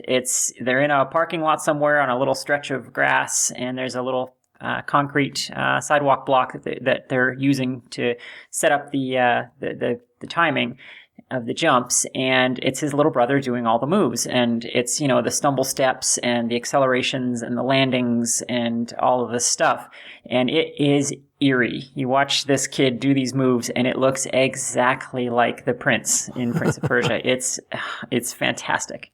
Now, was he also the rotoscope model for Karateka?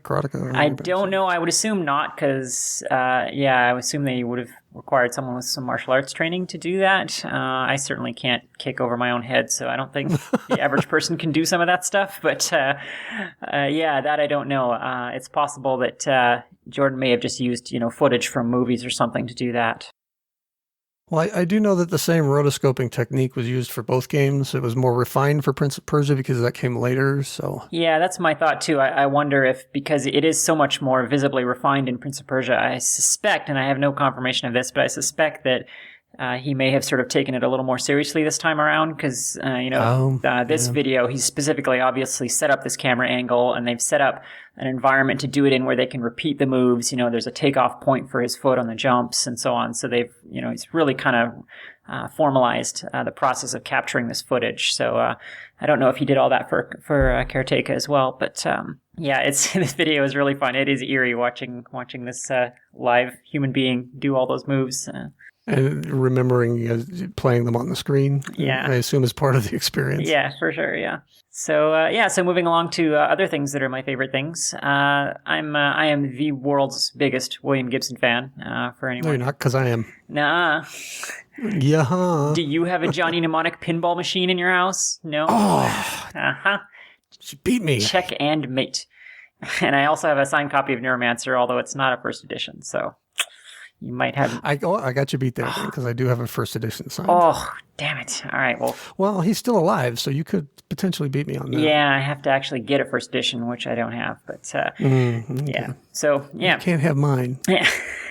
So together, Mike and I are the biggest biggest William Gibson fan in the world. Yeah, he's got a new book coming out, and it's probably out by the time this recording will go out. So kind of in response to that, someone has done one of those Let's Play videos, which you may have seen for other games, where basically someone just records video of them playing a particular game, usually, I think, for the first time. So it's sort of a way to see what a game might be like before you play it, and there's some sort of commentary as they play. So someone has done this for the Apple IIgs version of Neuromancer, which was sort of a graphical adventure game, kind of along the lines of like King's Quest, that same similar interface. You're walking between static screens and interacting with characters and objects. I think it's called a point-and-click adventure game. I suppose, yeah. Although when I think of those, I think a lot about things like Myst, where there's no kind of avatar on screen. So this, you have an animated character who's walking around in the environment. So think Leisure Suit Larry, but sci-fi. Yeah, exactly. So, and yeah, it's actually a really great game. There was a version for the 2E as well that used double high-res graphics really nicely, and the 2GS version of it is just fantastic. It came out for a few platforms, but the 2GS version is just definitely the canonical, version of the game. And it's a great game. I played it all the way through back at the time, and it was really fun to see it again. So this person who's playing it does a decent job of it. Sometimes these Let's Play videos, they have no idea what they're doing, and so it's just sort of a really bad representation of how good the game might be. But yeah, this person gives it a fair shake. Neuromancer was the game that made me want a 2GS like really badly, because there was an Egghead software store down the street from me that I used to hang out at all the time after school, and when they set up the 2GS, that was one of the demo games, and man, I just sat and salivated over that. Yeah, it's a beautiful, beautiful game, and it was I think it was probably the first real double high-res game I played on the 2E, the 2E version of it, which is also really quite nice. And it just, at the time, it just melted my brain. I mean, because I had no idea the 2E was capable of that. The double high-res graphics mode was so underused, and no doubt because of its difficulty to program for. But towards the end there, a couple of the games started to come out that used it, and Neuromancer was one that, that was really great. So, but yeah, if I had to play one or the other, the 2GS version is definitely the one to play. It blew my mind because it really introduced me to the concept that you could take a book and make a good game out of it. I was at the time, I think Neuromancer the book was 2 years, maybe 3 years old, and I was a huge fan of it. And just to see this world sort of come to life on the screen and with the full color graphics and sound just blew me away. Yeah, for sure. And even today, I mean, if you wanted to go out and find, I really like the cyberpunk literary genre, I want to play a game in that genre, you'd be hard pressed to find one. I mean, it was a very underserved kind of niche in video games. So you can't do much better than this old Neuromancer. Unfortunately, I think I think the disc images have been cracked, so you can play it in your favorite emulator. If you buy a copy online, like from eBay or something, make sure it has the code wheel, because those discs, I think, will probably still be protected. And there's kind of one of those soft copy protection, I guess, where it's on paper instead of on disc. You can't play the game without that wheel. The images online that have been cracked, I think, have been set so that the thing that it asks you for from the code wheel is the same every time, so that's not a problem. But if you do buy the box copy, make sure it has that wheel, or you may not be able to play it. For sure, yeah. It's got some sneaky things in it. This was, a fairly late game, so they were getting more and more clever with that kind of paper-based copy protection. So there's some things there's some times when you have to enter account numbers and into banking systems and so on, where if you didn't know you were supposed to enter a specific number, then it just doesn't work, and you don't ever really know why. And so, so you want the cracked one for sure. Yep. Back to Hollywood for a minute. Quinn, did you see the Steve Jobs movie from last year? I think it was. I don't know I don't even know which Steve Jobs movies we're talking about anymore. It seems like every week there's some other one. Yeah. I think there are two major competing ones, not including like the Funny or Die one, which made no sense. The one came out last year or the year before, starred Ashton Kutcher as Steve Jobs, and it got kind of mixed reviews. This is the one that was not involved in it. In fact, he kind of ended up in a social media shootout with Ashton over that movie. Right. But there's another one being written by Hollywood wunderkind Aaron Sorkin, which is still in production. And for a while there, it seemed like it had kind of gone into turnaround hell where, we keep hearing about this and it's never going to come out, but it looks like there's been some movement again, at least on the casting front. You want to tell us about that? Yeah, so interesting news. So if I'm correct, is this the one that's actually based on the book, the official biography, the really thick one? Yes. Okay. Mm-hmm. Yeah, so yes, Seth Rogen is apparently lined up to play Woz, which is kind of an interesting choice. I can kind of see it and kind of not. I mean, Seth Rogen's, known for his goofy sort of juvenile comedy movies, but he kind of has a certain Wozness to him, so I can kind of see it. I think it's not 100% confirmed. I think this might be the category of a strong rumor. In negotiations. Yeah, something like that. So this was apparently supposed to be the Christian Bale version of the Jobs movie, but now they're saying Christian Bale has no longer agreed to do that. Christian Bale, I guess, had not read the Jobs biography and had not read too much of the script because Sorkin's still writing it.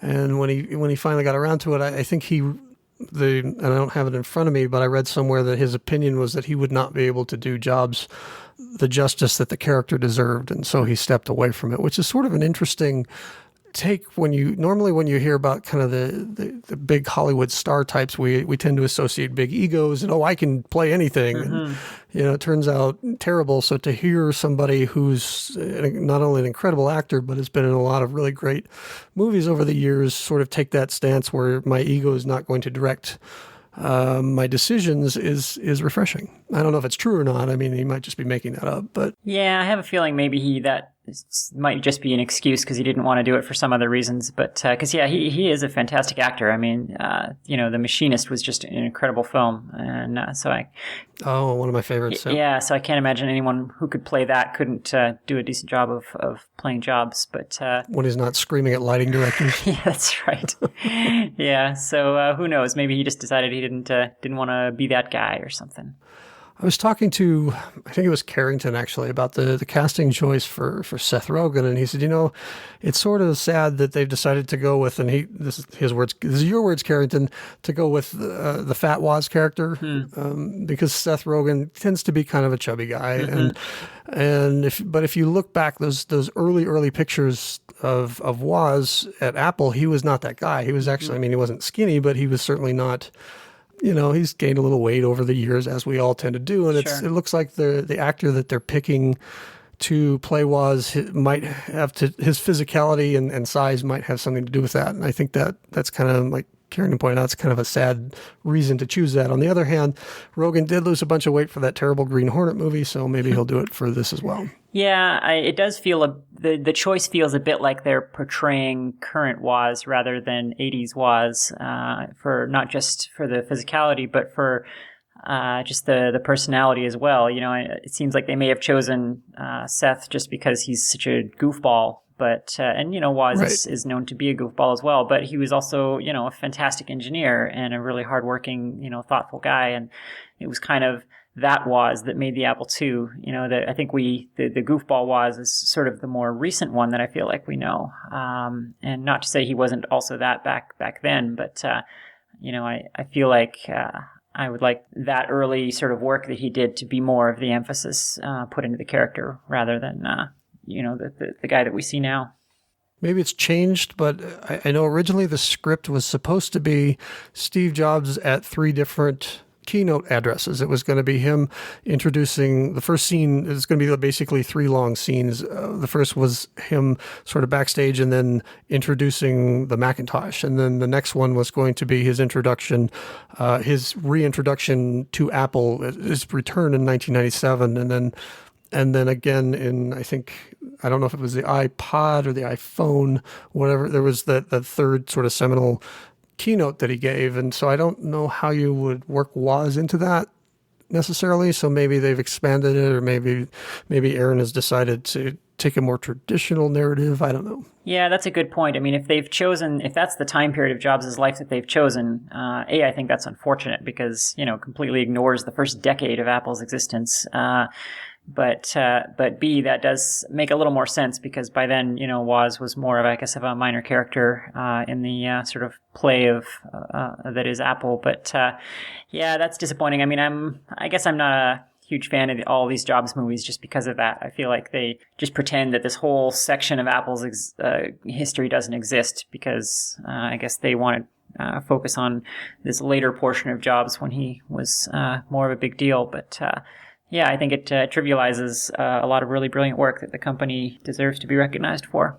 It's sort of sad to see a little bit, like Apple has always maintained this stand. We don't look back. We don't look to the past. And when the 30th birthday of the Apple II came and went, there was nothing from Apple Computer. There was no mention of it.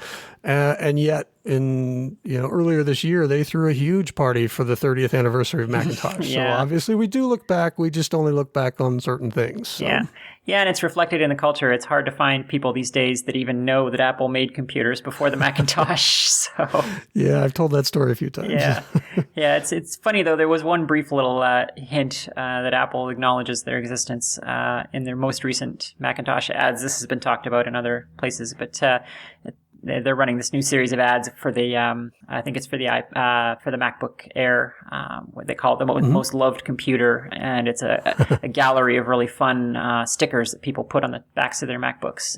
There's actually some fun ones in there that I might try to buy because I hadn't seen them before. But yes, if you look, they flip through really fast all the different stickers that people put on their MacBooks. But if you look closely in there, there is the stripy Apple one that people put on there, and I think, if I'm not mistaken, there's the pixelated stripy Apple one that some people do. And they finish, they do their usual white screen with a slogan on it and their black Apple logo in the middle. And right at the very end, there's a little flash where they turn the black logo back into the stripy one. Oh, cool. And yeah, it's neat. It's really cool. So watch for that closely next time. There's actually an article, and it may be, I don't know if it's Cult or Mac, it may be Mac Rumors. I don't have it in front of me. We'll have a link in the show notes where one of their authors sat down and dissected that commercial and said, here's every sticker that appears in the commercial, and it's a screenshot and a description of each one. So that's pretty cool. I like to see that. I know that, the official story is that, we had to retire the rainbow apple because it was just getting too expensive to print 6 colors on everything, and the badges and the plastic badges and stuff were expensive. But I think that was kind of more Jobs sort of like getting rid of the past when he came back to Apple. So it is sort of neat to see that flash up every now and then. Yeah. I think the change in the logo was pretty clearly a stylistic choice. I mean, that was the trend at the time to go minimalist and simplistic and monochromatic. So. And speaking of logo changes, another smooth transition here. I'd like to take just a moment here to thank Peter Neubauer for the work that he's done on updating our logo and the banner on our webpage. If you've been by there, you've seen that we've sort of switched over to the gray and white, the earphones and the pixelated openapple.net text, and of course, right in the middle of that's a nice little rainbow apple. So thank you very much, Peter. You are awesome, sir. Yeah, Peter is the man for doing that for us. It suddenly occurred to us that we weren't honoring the stripy logo in our own logo. So that was an oversight that had to be corrected. Peter stepped up to do that for us. So let's talk VisiCalc, Mike. So last month, we talked about Lotus 123, and that had turned 30 or something like that. And part of the discussion was about how quickly Lotus killed off VisiCalc. And now, granted, VisiCorp, personal software, whatever they were calling themselves, had a lot of legal problems. The company had split into 2 pieces, and then those 2 pieces sort of went at it over, one company was producing the software and the other was made to sell the software, and the company making it was delivering the product late, and the company receiving it was saying this is buggy and terrible, and they ended up suing each other. So that sort of, I think, distracted them from the mission of making good software, and then add to Lotus 123, which became the IBM PC's killer app and pretty much wiped out VisiCalc, the sales of the program in less than a year. Mm-hmm. But if okay, so a little side venture here, I guess. I recently managed to I paid like $20 on eBay or something like that it's a packet of official press releases from both VisiCalc and Personal Software from back in the day. And there's a little bit of, you can see if you read through them, there's a little bit of jabbing and poking from the companies, our products and this and that, because Personal Software, I guess, once they got sued by VisiCorp, said, well, you know what, we're going to make this anyway, and you can't do anything about it. It's going to be better than what you sell, and blah, blah, blah, and neener. So that's sort of fun to read through those, and I will be scanning and posting those shortly. But the point of all this is that VisiCalc turned 35 this month, or the corpse of it did anyway. And as I was reading about that, I stumbled across this thing that our friend Data Jerk, a.k.a. Egan Ford, did. He actually did this a little while ago, but he ran advanced VisiCalc on an Apple III to calculate pi. That's kind of one of the things he likes to do. Egan works at a large company, and he does high-performance computing and testing, so he likes to run these benchmarks on these old computers, and one of the things he does is how quickly can these things calculate pi, because it's a really good indicator of how well it does the higher math that way. And he has a screenshot and actually a video of this Apple III running advanced VisiCalc as it calculates pi. It's kind of cool if you're sort of into seeing computers do their math things. Yeah, that is cool. And in fact, it was fun to watch for me, even just because to show how little I knew about the Apple III. I didn't realize there was a VisiCalc for it. Well, so he ran this on advanced VisiCalc, and I guess we should say that advanced VisiCalc for the Apple III is not really, it's not an entirely new product. They'd originally released VisiCalc 3, which was sort of a clone of the Apple II version. And then this advanced thing was a set of add-ons that you could install to your existing VisiCalc setup that gave it access to all of the advanced features of the Apple III that the II didn't have. It's not like this new product that stands alone. So okay, cool. Yeah, I guess it's easy to psychoanalyze in hindsight, but VisiCalc strikes me as a classic case of a company that was sort of a victim of their own success. They had this one great product, and it did so astonishingly well for them that it seems like they kind of got stuck on it, and they weren't able to pivot when the market shifted. You know, business software kind of went in a kind of advanced past what VisiCalc was, and they weren't able to sort of see where the market was headed and kind of adjust their product lineup to meet that new need. So yeah, that was where Lotus 123 was a disruptor, as they say. Well, and interestingly, so VisiCorp kind of, I don't know if that was sort of an awareness, I kind of doubted just from reading their stuff that VisiCalc wasn't going to last forever, but they came up with this product called, I think you pronounce it Vision. It's Visi on, like VisiCalc sort of a thing. But if you put the two words together, it's Vision, which I think is sort of a play on words, because what this is a graphic user interface for the IBM PC. And in fact, there was a demo of it at Comdex Las Vegas in, I don't know, 80, 81, something like that. Bill Gates was there, and he actually attributes that demo to a large part of him deciding that Microsoft needed to get into the GUI design thing. But unfortunately, VisiCorp was not able to execute. It was late. The product was slow, and they sold it in modules. So the base product was like $400, and then each module was like $300 or $400. And I think somebody did the math and added it up. And if you bought the entire Vision suite, it cost $7,500, which is like 3/4 of the price of a brand new Apple Lisa. Wow. At the time. So they just really fumbled the ball on that one. And you know, they were late, so they were going to release in like December, January, 83, 84, which would have been right before Macintosh, and Windows 1.0 got out before them. And by the time it came around, it was kind of like, what is this product? Oh, it's a thing from the past. Looks so cute. And they ended up having to sell that off to, I think, Control Data Corp bought that product and went, oh my God, what did we buy? And it's just a I guess kind of a confluence of bad decisions and not being able to see the bigger picture for the company. Yeah, and it's easy to forget that a lot of the reasons for success or failure have nothing to do with the product themselves. You know, this Vision might have been a great product, but you know, success in the business space is a lot about getting those deals signed behind the scenes, you know, for distribution with big companies and the companies that serve big companies and the software deployers that sell suites of software and hardware to companies. So, you know, that was really, you know, where Microsoft's success came from, of course, was, you know, getting getting their foot in the door with, being the OEM operating system for different clone makers and so on. So, something like that might have been where VisiCorp kind of fell down a little bit. Wasn't enough to make a great spreadsheet and put it on the shelf. You had to get in behind the scenes with the companies that were buying in large quantities. So.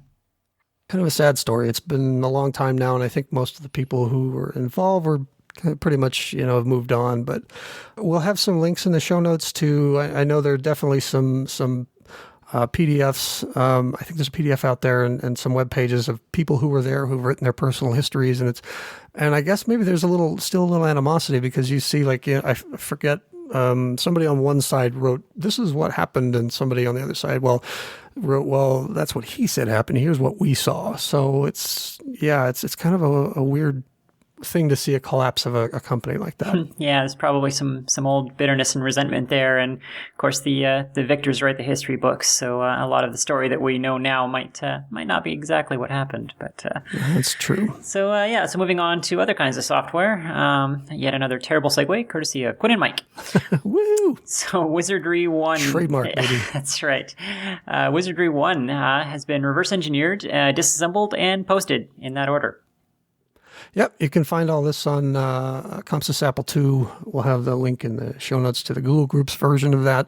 Kind of cool to see that somebody would sit down and take apart such a genre-defining game like that, and not only post, well, here's the code, but kind of talk through, well, here's how I disassembled it, and these are all the things I learned. It's not only a neat little piece of history, but if you're looking to learn sort of how commercial game software gets made and put together and what goes into it, it's all well commented and discussed, and there's a neat long thread about it. Definitely worth checking out. Yeah, this is a fun read. This is the kind of thing that I love about the modern Apple II community, is that this kind of stuff surfaces now either because the original source code is found, or because someone with just a passion for the original game, does this kind of thing, going in and actually reverse engineering it and documenting it.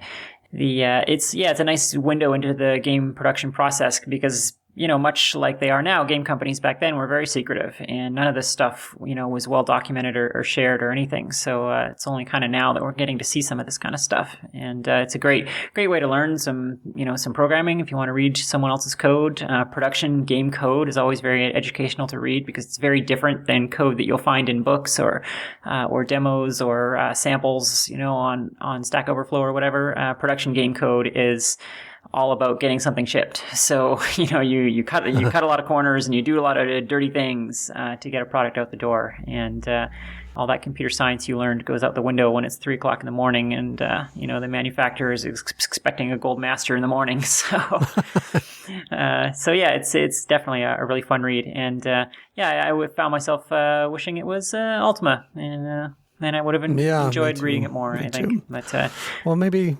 eventually Lord British will dig that up and start posting all that information. I do think it's neat that because it's been 30 years, you're not trying to deal with I'm taking apart Call of Duty and here comes Treyarch, do you have to take that down? It's been 30 years. The companies aren't around anymore, and the people that did the coding either don't care or are very supportive of this effort and say, hey, here's what you got wrong, and here's a bunch of other stuff. That's always cool to see when that I don't know that happened in this particular case, but that does seem to be kind of like when we talked to Gary Little about his books, oh yeah, post them, go ahead. Yeah. Big fan of that sort of stuff. So it's great that because we have kind of that 3-decade buffer now. Technically, I guess the stuff still is copyrighted, but we're at a point where no one cares, no one's making money, and I'm not using this to justify piracy or anything, but it's nice because this is a neat educational tool for people seeking to learn how the Apple II really worked. And we don't have to worry about, well, this chunk of code has to be taken out because it exposes how they copy protected it. And we can't comment this. And, neat to see. Yeah, for sure.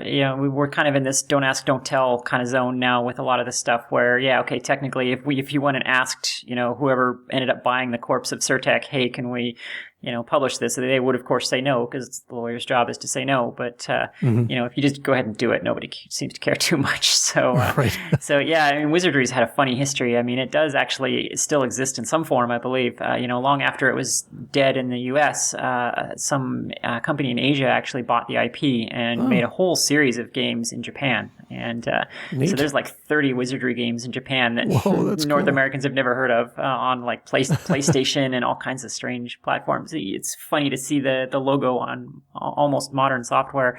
So I don't know if that's still going on, but Wizardry had a life in Japan long after it died in the U.S. And of course, it wasn't really the same game anymore. It was just, a name and a logo by then. But it was much more of a beloved franchise than here, I think. So speaking of none of that, Mike, if I wanted to get some sort of poster that had a bunch of apples on it, what would you recommend? Why, Quinn, you could check out Pop Chart Labs, I think. This is the third time they've done this. They've created a poster. It's sort of I don't know if you'd call it an infographic necessarily, but it's maybe like a family tree of every single major Apple product. The problem is, okay, this is version 3.0, and the reason that there's a version 3.0 is they keep saying it has every Apple product, and then a bunch of people will say, oh, except for these and these and these. And I forget, I think the first one was missing some Apple III stuff, and the Apple One, and the second one was missing more stuff. And so they've tried for a third time, and I haven't taken a close look yet, so I don't know if they've got everything, but the stuff that's been mentioned as having been missing from the first two posters is definitely here in 3.0. Yeah. Yeah, and I think if I remember correctly, the comment thread on this article already has some stuff that they've missed. Some version of the eMate or the fog version of the Image Writer 2 or something. They are fun posters though. Former client of mine has one of these hanging in his office, and the first version of it, I believe, and it's actually gives you quite an appreciation for the Apple II line and the longevity that it has. It dwarfs whole categories of Macintoshes. Yeah. So they're fun, these posters. I like them. Yeah, neat to have. And if you do decide to go and buy every single one of them, I guess maybe eventually you could, take some scissors and tape and cut them all up and make one poster that does have everything. You could, although then you maybe have too much time on your hands. All right. So Mike, tell me about Ellen Linz. So Ellen Linz is known as, I don't know if she's known, but she was Apple's first user evangelist. The reason I know about this is because I stumbled across an article at thecommunitymanager.com. We'll have the link in the show notes, of course. And that was basically, they had stumbled across her post on Facebook talking about her history with Apple and asked if they could reprint it on their webpage so that people wouldn't have to go to Facebook to find it. And she said yes. And it's a really neat history of sort of a part of Apple computers past that doesn't always get talked about. And that's these people that were hired to, in her case, go out and sort of convince the Apple II user groups that, one, they weren't abandoning Apple II, and two, that they should switch to Macintosh. And Ellen was the first of these people to be hired to do this, and she managed the teams of people that they would go out to these user groups and show up at meetings and kind of evangelize. And it's a really neat history. And it's this is a piece of Apple history that I'd never heard before. Recently over on Drop 3 Inches, the podcast, the Apple III podcast that I do with Paul Hagstrom. Plug. We posted an interview that I managed to do. I feel privileged to have been able to do with Colette Asklund, who was the designer. She was the PCB designer for the Apple III, and she was heavily involved with its engineering. And, if you'd searched on Colette's name before that interview, there was really nothing about what she did for the III and only a little bit about what she did for the Macintosh. And this is, again, I not to get too into gender issues. Well, I guess we can if we need to. I have to wonder, why I hadn't heard of another woman's story at Apple who obviously played a big part of their history.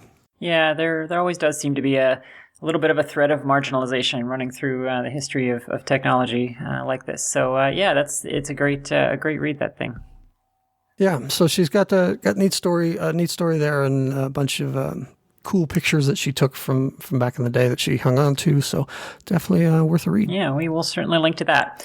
So we have the unfortunate duty to report on the loss of some of our luminaries. So we'll start with Call APPL user group director Mike Pfeiffer. I'm hoping hope I'm pronouncing his name correctly. He was a programmer and editor of Call APPL and The Digital Civilization, as well as APPLE president. And he passed away at his home in Manitoba. So kind of an alma mater of mine. And he was driving force behind the rejuvenation of APPLE in the early 2000s and will be sorely missed. Yeah, I'm sorry to hear about that. I was not aware of him as a person or the job that he did behind the scenes at Call Apple, partially because growing up, at least in my area, when I would go to B. Dalton's or whatever bookstore I was in, there was never... Call Apple, for whatever reason, wasn't one of the magazines that was on the shelves there, and so it wasn't one that, like Nibble or Computus, that I ended up subscribing to later. I think I would run across their ads occasionally, but it was never one that I had coming in, so I was not familiar with their history, really, or the people behind them. So to see, Bill Martin still runs Call Apple, and to see that post is still pretty sad. Call Apple's been a great resource for me nowadays, honestly. I was being in a kind of a remote area of Canada when I was originally using Apple IIs. It wasn't kind of something that was available to me then, but now it's just a great archive of information and software and books and so on. So yeah, sad news indeed there. And unfortunately, continuing on that trend, we've lost Bob Bishop, who, this was another real pioneer in our beloved machine. He was probably best known for his integer basic program called AppleVision, and this is going all the way back to DOS 3.2, which some of us, myself included, never even used. I came in on DOS. Yeah, I came in on DOS 3.3. And get out. Yeah, my 2 Plus came with a set of the 16 sector stickers, the little Apple logo with the 16 in it, because the thought might be you might still have some 13 sector disks and you might need to identify them. But yeah, I never actually used DOS 3.2. It was just a cute anachronism for me at the time. So AppleVision is fun to look at now. We'll link to a video of that in the show notes. It's kind of a simple little graphical demo. You might even call it the first scene style demo for the Apple II. And it's, of course, very basic by later standards. But what's great about it is that you have to remember that he had basically no documentation at all. So, he essentially figured out how to use the high-res graphics screen and shape tables, and he wrote his own text renderer that he interfaced into, AppleSoft print statements. So there's a lot of neat stuff in this seemingly simple demo. And, when you consider that it was done with zero documentation, just entirely by reverse engineering the ROM and the hardware, it's quite an accomplishment. So, and of course, he went on to do many other things, but AppleVision might be what people might know him for. This one kind of hurts me a little bit more than Mike. No offense to Mike, of course, but Bob Bishop. So he started making games for the Apple II, the first Apple. I think he had serial number 13 or something really crazy little like that. And I know he had an Apple I, and eventually he would send his tapes into Apple, and they would, like on Fridays, all the programmers would be playing his latest game. And he got hired there to write software, and he started the R&D lab at Apple with Woz, and he was there. He did some work on the Apple III, and in addition to the Apple Vision, he did something called Apple Talker, which was it was a speech recognition program, and there was another one he did that was a speech generation program. So he did, in addition to the sort of pioneering Apple graphics work that he did, he also did a lot with the Apple Sound, which is actually pretty impressive when you consider it's basically just a speaker that ticks back and forth to generate its sounds. So a really great guy. I had the privilege of being able to interview him for Juice.js back in 2009. More on that in just a minute. And then sort of through that, I was able to kind of help facilitate him being this keynote speaker at Kansas Fest in 2010. So I got to spend some time with him face to face, and we developed, I wouldn't call it a real close friendship, but there was certainly an acquaintance. We exchanged a bunch of emails over the years, and they kind of stopped coming earlier this year. And now I know why, and it really makes me sad. I would like to say that when I interviewed Bob, we did it over Skype, and I was able to record that. And thanks to Ken Gagne of Juice.js, the interview appeared in Juice.js, so they own the copyrights. But Ken was generous enough to allow us to share some of those clips, and here's a few of those right now. I saw an ad in a magazine back around 1975, 76, and it was an ad for the Apple I computer that they were selling back then.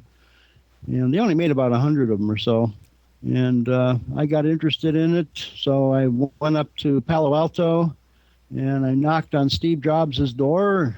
He wasn't home at the time, but his mother, stepfather were there, and they expected him back any minute, so they had me come in and sit down. About 5 minutes later, Steve came walking up, and we got introduced. He took me out to the garage, his garage in the back, and showed me the Apple I, and he was getting it to work, but he had a keyboard and a monitor, and he would type some stuff in, but he couldn't quite remember how he was supposed to do stuff because Woz hadn't quite showed him everything.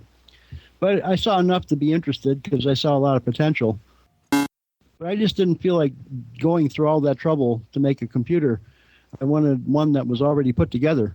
And the Apple I was the first one that came close to being put together. Now, you wouldn't call it put together by today's standards. All it was really what you would call a motherboard today. You still had to get a power supply and a case and a keyboard, a monitor, and all the other stuff. But it was still more put together than the Altairs and the M-Size of those days. So I went up to Apple. I met with Mike Markkula and Steve Wozniak. And this is when they were still in like a two office building. I mean, they weren't even on their main facility yet. So I went up there and I explained my problem to them. And so Steve and Mike went off into the back room, and they came out a few minutes later and said, "Well, tell you what, we'll make you a deal. You give us back the Apple I and a certain amount of money, and we'll give you a brand new Apple II." Well, that was a great deal for me, yeah, because, Apple I was obsolete, and the Apple II had all these neat capabilities. So, of course, I went for that. And it's a good thing I did, because if I hadn't, I probably wouldn't have gotten an Apple II, and I'd still be working out in the workaday world. I remember I started playing around with the graphics. There were no high-res graphics utilities or anything when I started. I got serial number 13, so I didn't have too many predecessors competing with me. And one of the things I started playing with was high-res graphics, because there was absolutely zilch about high-res graphics. And so I experimented and played with it and found out what pixels came on when you stored what hexadecimal numbers and what locations. And I was able to put together a map of the graphic screen, which is kind of bizarre. It wasn't linear.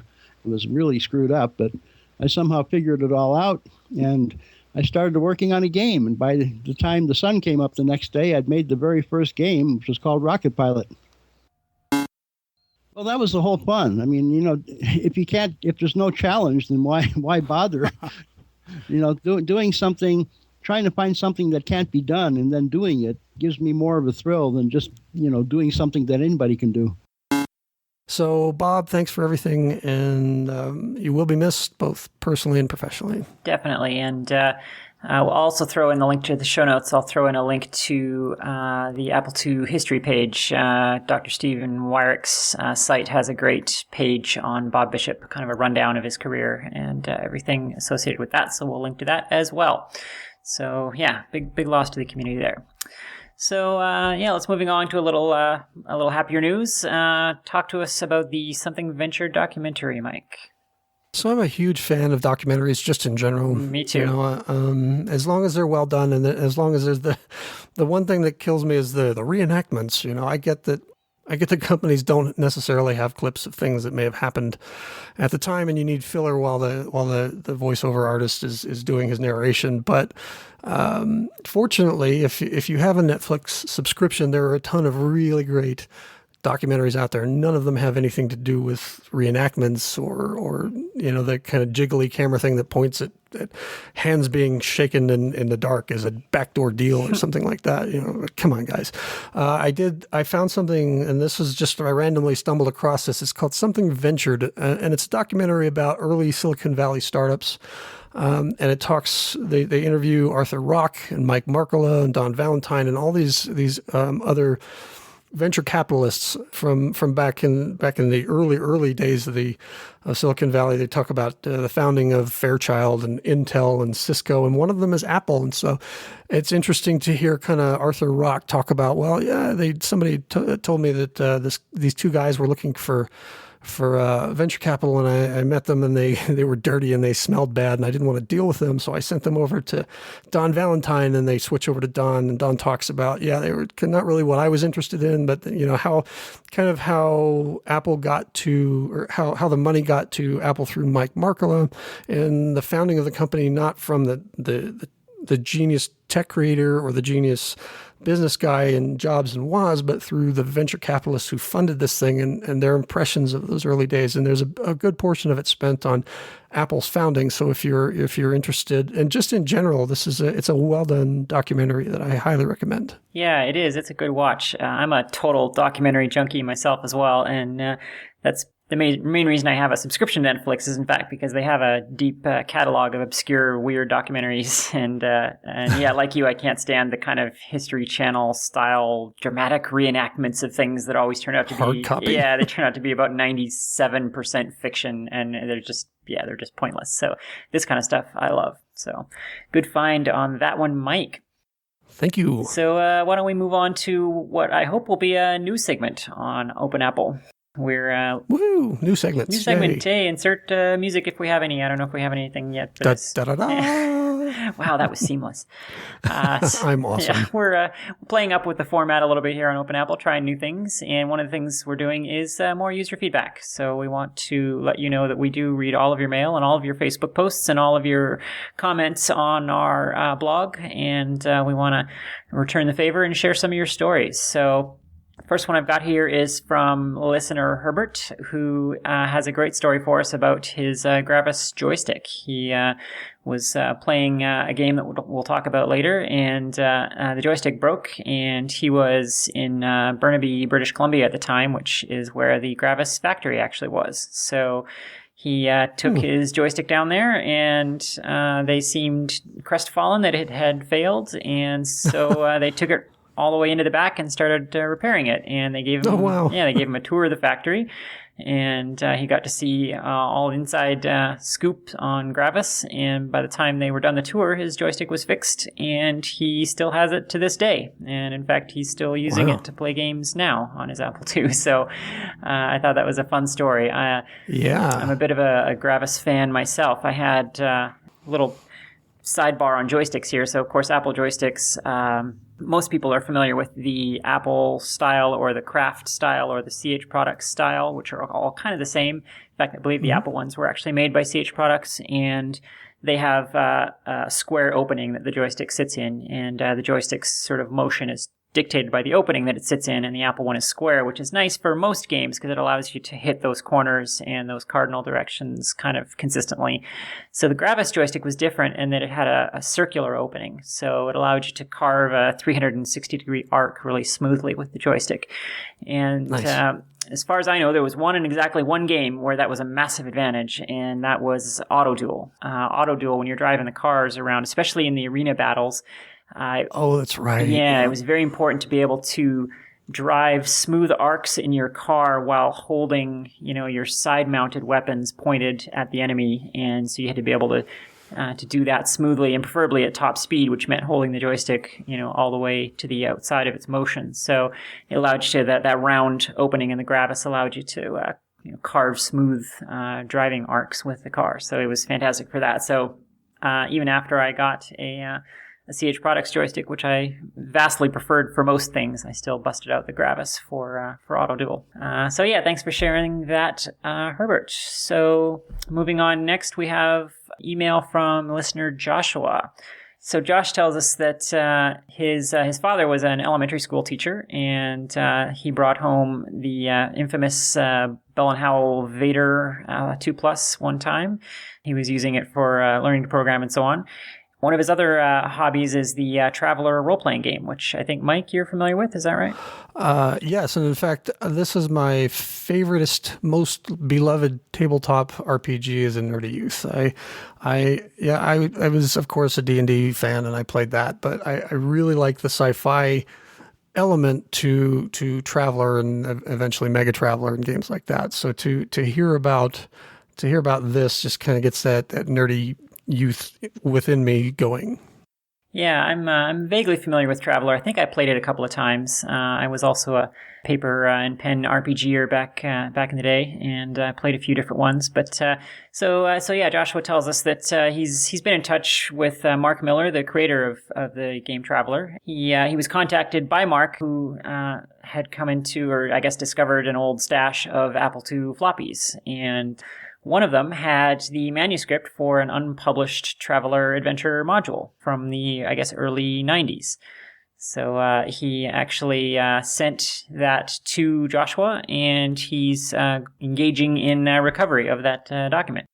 Can't wait to see it. Like I said, a big fan. Traveler was sort of the pen and paper version of Traveler, I think, served as the sort of prototype for computer game later on. It's a space-based sort of trading and combat game, so the idea is flying from, you start out flying from planet to planet and trading resources and getting in combat with space pirates, and then of course, depending on the module that you're playing, there's the storyline that that sort of helps the plot along and makes you want to keep coming back and playing every week. And of course, there are space empires and tons and tons of games like that came along later that all follow that early structure.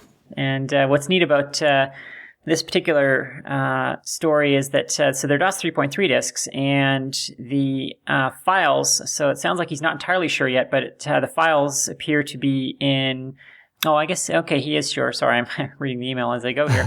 So the files turned out to be in Magic Window format, which is a word processor that some of us might know. I certainly remember it.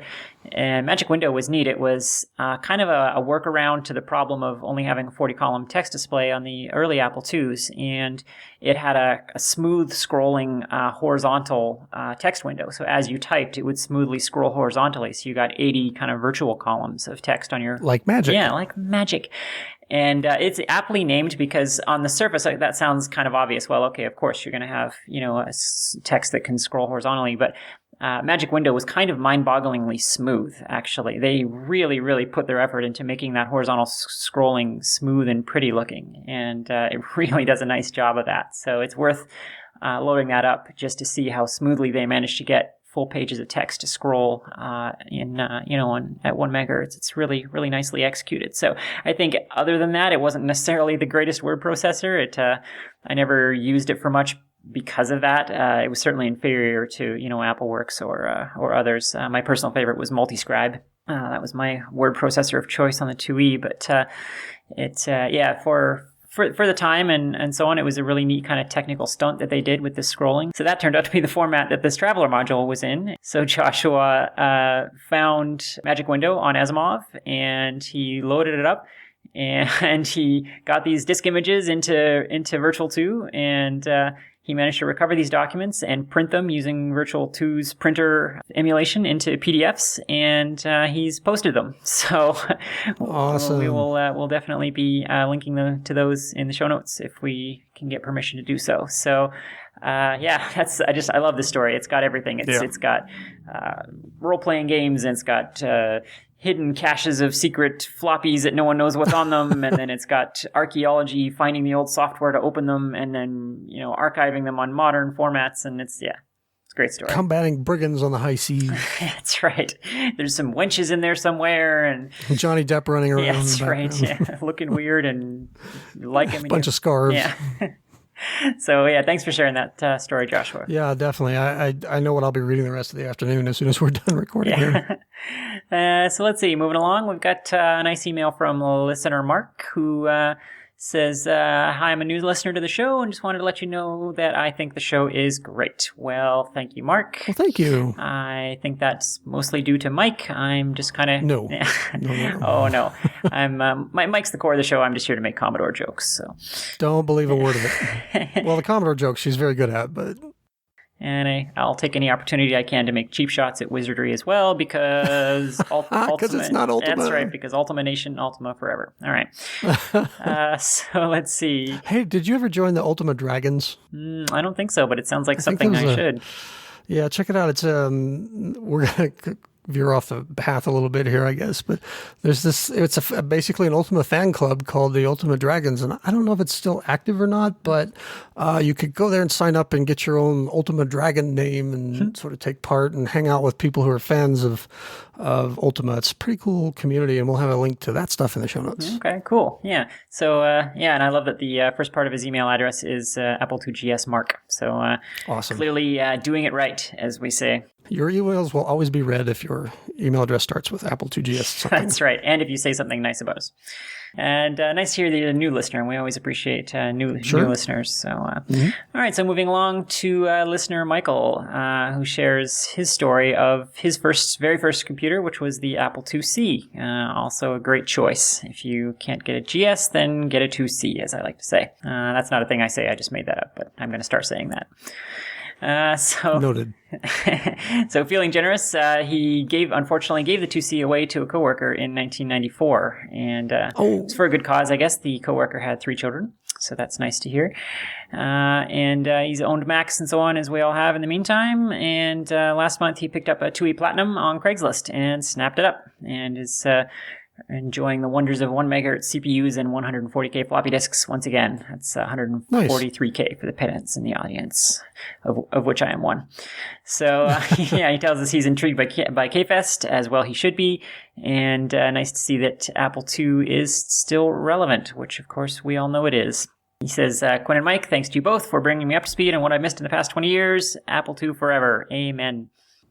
Now, there was a discussion maybe on Facebook about the Platinum and why you would want to get that over, say, an older 2E, which led to another interesting discussion about the Platinum. So I guess with the Platinums, in some of them, but not all, there's a resistor pack, which was used to smooth out a signal. I don't know if it was a video signal or something else, and that improved connectivity with certain scientific equipment that was sensitive to that sort of thing, but I guess it had some downsides, and I don't have that in front of me at the moment. But basically, if you kind of cut that resistor pack out and wire around it, it doesn't harm the 2E and improves the compatibility with this other stuff. So unless you're running that weird scientific equipment plugged into the 2E, into the Platinum, you don't need those at all. Yeah, that's right. That was actually news to me. I read that same post, and we've not done our homework here, obviously, but I think... Well, I don't think we plan to talk about that. Yeah. Was it...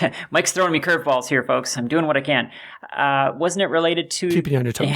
Wasn't it related to the game port or something? It may have been. Like the extra enunciators or something that hackers and hobbyists like to use didn't work or something because of this resistor pack or something. I don't know. There was something weird there.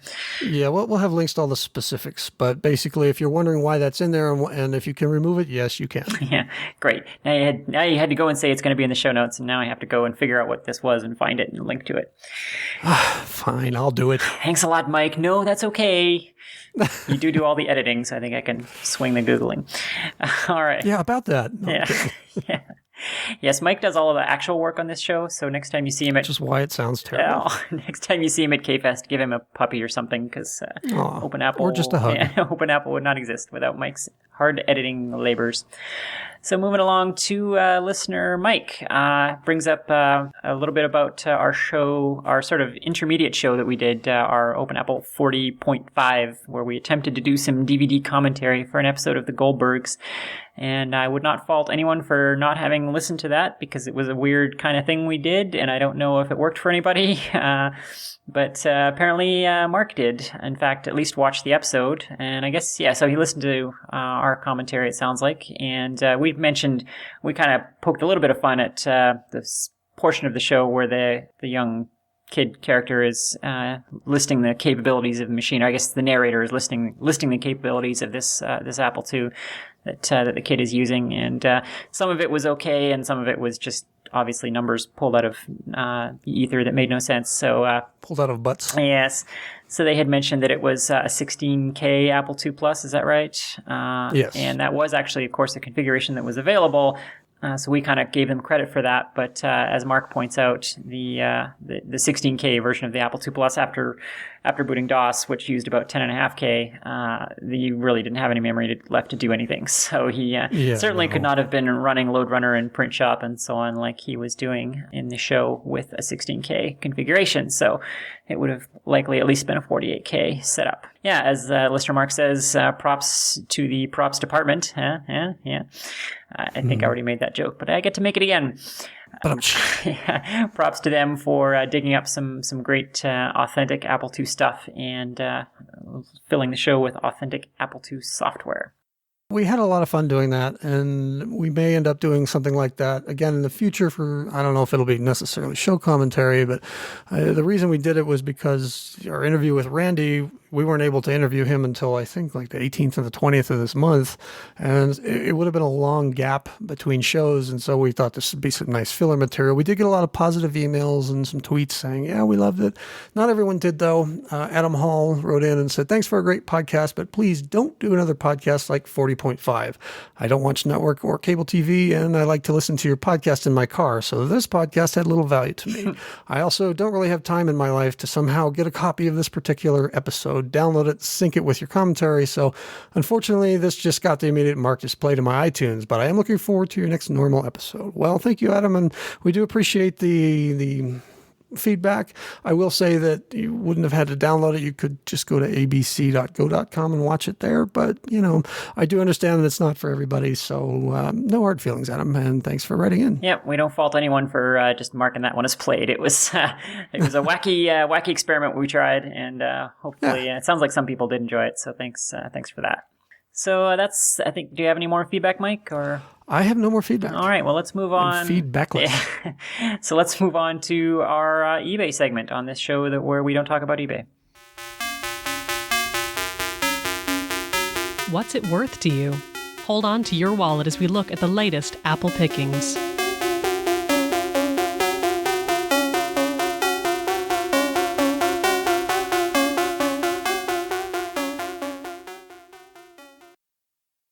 So I have just one quick item. I acquired, as I've elaborated on many times here on the show, I acquired a 2C Plus at my first and only K-Fest, and I've been gradually kind of building it up and doing stuff with it. And I needed, really, for the software project that I'm working on, I really needed a mouse. And, the emulation in Virtual 2 is great, but the physical mouse implementation on the 2C is actually different. There's some differences in how the mouse data, how the pointer position accelerates and so on. So I needed to have a mouse to test on real hardware to make sure that this software thing I'm working on is going to work for everybody. So I needed a mouse for my 2C, and it turns out that there's a lot of options, and I didn't actually realize all of the full history of mice on the Apple II. So the one that I scored was a mouse 2C, which is, that is actually the A2M 4015. It was let's start at the beginning here. So Apple has kind of a long and complicated history with mice. It's one of those things that can be a little bit confusing if you're going on eBay and trying to buy a mouse for your 2C, or if you've got a 2E with a mouse card. It can be very difficult to know what to buy. And you'll see a lot of older Macintosh mice tagged as Apple II items as well, and some of them work and some of them don't, and it can be hard to know what to buy. So luckily, there is a great Wikipedia page on all Apple mice, including the Apple II versions. So someone in the Apple II community has no doubt created that, because it's quite detailed and accurate. So whoever you are, thank you for that, which we will, of course, link to. So I get the very first mouse that Apple made was the Lisa mouse, and that was A9M0050. That is great if you have a Lisa, and not much use if you don't. So the very first Macintosh mouse was the M0100. That's kind of the one you would have seen with the original Mac, or I suppose the Mac Plus maybe as well. The Lisa 2. Okay, good. Yeah, Lisa 2. So let's see. So moving along to the Apple IIs now. The M0100 mouse does actually work on the 2C, I believe. Someone can correct me if I'm wrong there. But see, the one that maybe most people have probably seen with the 2C is the A2M 4015, and I believe, again, I'm sure we'll be corrected if I'm wrong here, but that's the one where the mouse button is larger and it's rectangular and it's kind of bent in the middle to conform to the shape of the mouse, much like the early Macintosh mice were. The difference is that the button is larger and it's flush with the top surface of the mouse rather than being proud of the surface, and it has a much lighter click feel than the early Macintosh mice did. So to me, that's the most lust-worthy version of the Apple II mice. It's really a nice design, and the button has a really soft, kind of nice feel. That is not quite the one that I got. It's the one that I would like, but that one is the hardest to find, and it goes for the most money on eBay. So there's also the A2M 4035, and again, I apologize if I'm mixing up these numbers. I'm not 100% certain I have them all correct. There's also versions for the Apple II that look very much like the early Macintosh mice, and they have the slightly smaller rectangular button still bent in the middle, but that sits prouder of the surface. It has a little bit of a stiffer click feel to it. So yeah, there's lots of versions. We're not going to go into gory detail here. We're not a documentary or a reference show, but we'll link to this Wikipedia page. So if you're thinking about buying an Apple II mouse for your 2C or your 2E with a mouse card in it, you'll want to make sure you get one that will work with your particular Apple II. And this Wikipedia page has all of the gory details on that. Do you have any Apple IIs with mice, Mike? I do. And in fact, I do have a couple of the Mac mouses, mice, that have sort of shuffle around between whichever Apple II that I'm using at the time. I happen to like the Apple IIgs mouse, which is it's a little bit smaller, and it's kind of most of the top of the mouse is sort of angled down and away from you a little bit, so it's a natural resting position for your fingers. I did find, so there's the company called Sequential Systems that showed up later in the Apple II lifespan, and they made a bunch of hardware and I think some software too. They make this thing called the Bit Mouse card, and I haven't seen them too often on eBay, but when they show up, they don't really go for that much, and I don't know if it's because the seller doesn't know how to properly describe what they are, or the buyers don't clue into what it is. The Bit Mouse card is basically, it's a serial mouse interface adapter for your Apple II that allows you to use any PC serial mouse with your Apple II. So if you're having trouble finding a mouse, an Apple specific mouse, or the one you want's really expensive, if you can get this card, any serial mouse will work. And on Apple, on eBay, those are available aplenty for cheap. Plugs in, obviously, now this won't work for your 2C because it takes up a slot, but any Apple II with slots can use this card, and I don't think it requires, I don't have it in front of me at the moment, I don't remember it requiring a special driver software. Any software that will recognize the Apple II mouse card will also recognize this Bit Mouse card, and it's a cheap way to get access to a lot of mouses for your Apple II. Cool. Yeah, it definitely shouldn't require a driver. The nice thing about the Apple II is it's so simple in its hardware design that really all that's needed is for a card to conform to the standard firmware layout for where the various registers and soft switches and things that the Apple II expects to be there. So you can make fairly easily any mouse card conform to that, and it will just work transparently with software. So those were the days before drivers and so on were needed. Indeed. I'll second your love of the 2GS mouse. I'm a big fan of that one. I always liked the lightweight of it and the light click on the button, and it was a great mouse that I spent many, many hours with in my hand. Yeah, early Apple II mice are kind of a funny thing. They're, because they were so it was so early in the lifespan of mice and so late in the lifespan of the Apple II that there wasn't a lot of software that supported it, and there wasn't a good understanding of what mice were good for and how they should be used. So there's a lot of quirky software that uses the mouse and not very much of it. So I should say. So they're kind of funny. I mean, for me personally, I used mine most often with GEOS. I'm a big fan of GEOS. In fact, there was a big GEOS thread recently on the Apple II Facebook page, and that's where I used mine a lot. as you were talking about that, it occurred to me it seems sort of, I don't know if counterintuitive is really the word, but I guess maybe a little odd to be talking about all the mouse options that you have on an Apple II, which was a system that never really had an official GUI from Apple, the 8-bits anyway. Obviously, the 2GS had GSOS and that sort of thing. But these earlier machines, you could buy a mouse card made by Apple with a mouse, but there was no really operating system or anything that Apple made that would take advantage of it. I would, like you, was a huge fan of GeoS, and in fact, I get jealous with rage every time our Commodore friends talk about how awesome GeoS is on their platform, because on the Apple II, I think you have you get the basic GeoS module and then a couple of add-ons. Well, in Commodore, the Commodore world, GeoS has gained a huge second life, and there's all these add-ons and modules and neat things that you can do with it that are not available to me, and therefore I dislike all of our Commodore fans. For sure. Yeah, and I will say that not only was GeoS, I think, vastly underappreciated on the Apple II, I have difficulty finding Apple II users who've even heard of it, never mind used it, and I spent thousands of hours in that environment.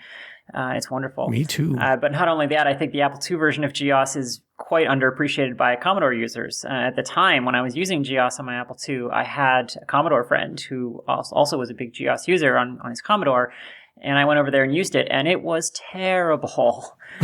I mean, the interface is joystick-based, and the Commodore joysticks are digital. They're not analog, so you're using this clunky sort of accelerating digital mouse pointer thing, and it was really slow, and it was just dreadful. And I just couldn't believe that this is what everyone was so excited about. And then I went back to my, mouse-based double high-res, speedy Apple II version with fast disks and, great complex software like GeoWrite and GeoPaint and so on. So it was stunning to me that after all I'd heard about how amazing the Commodore 64 GeoS is, that this was what they were so excited about. So that, of course, reinforced my Apple snobbery to no end.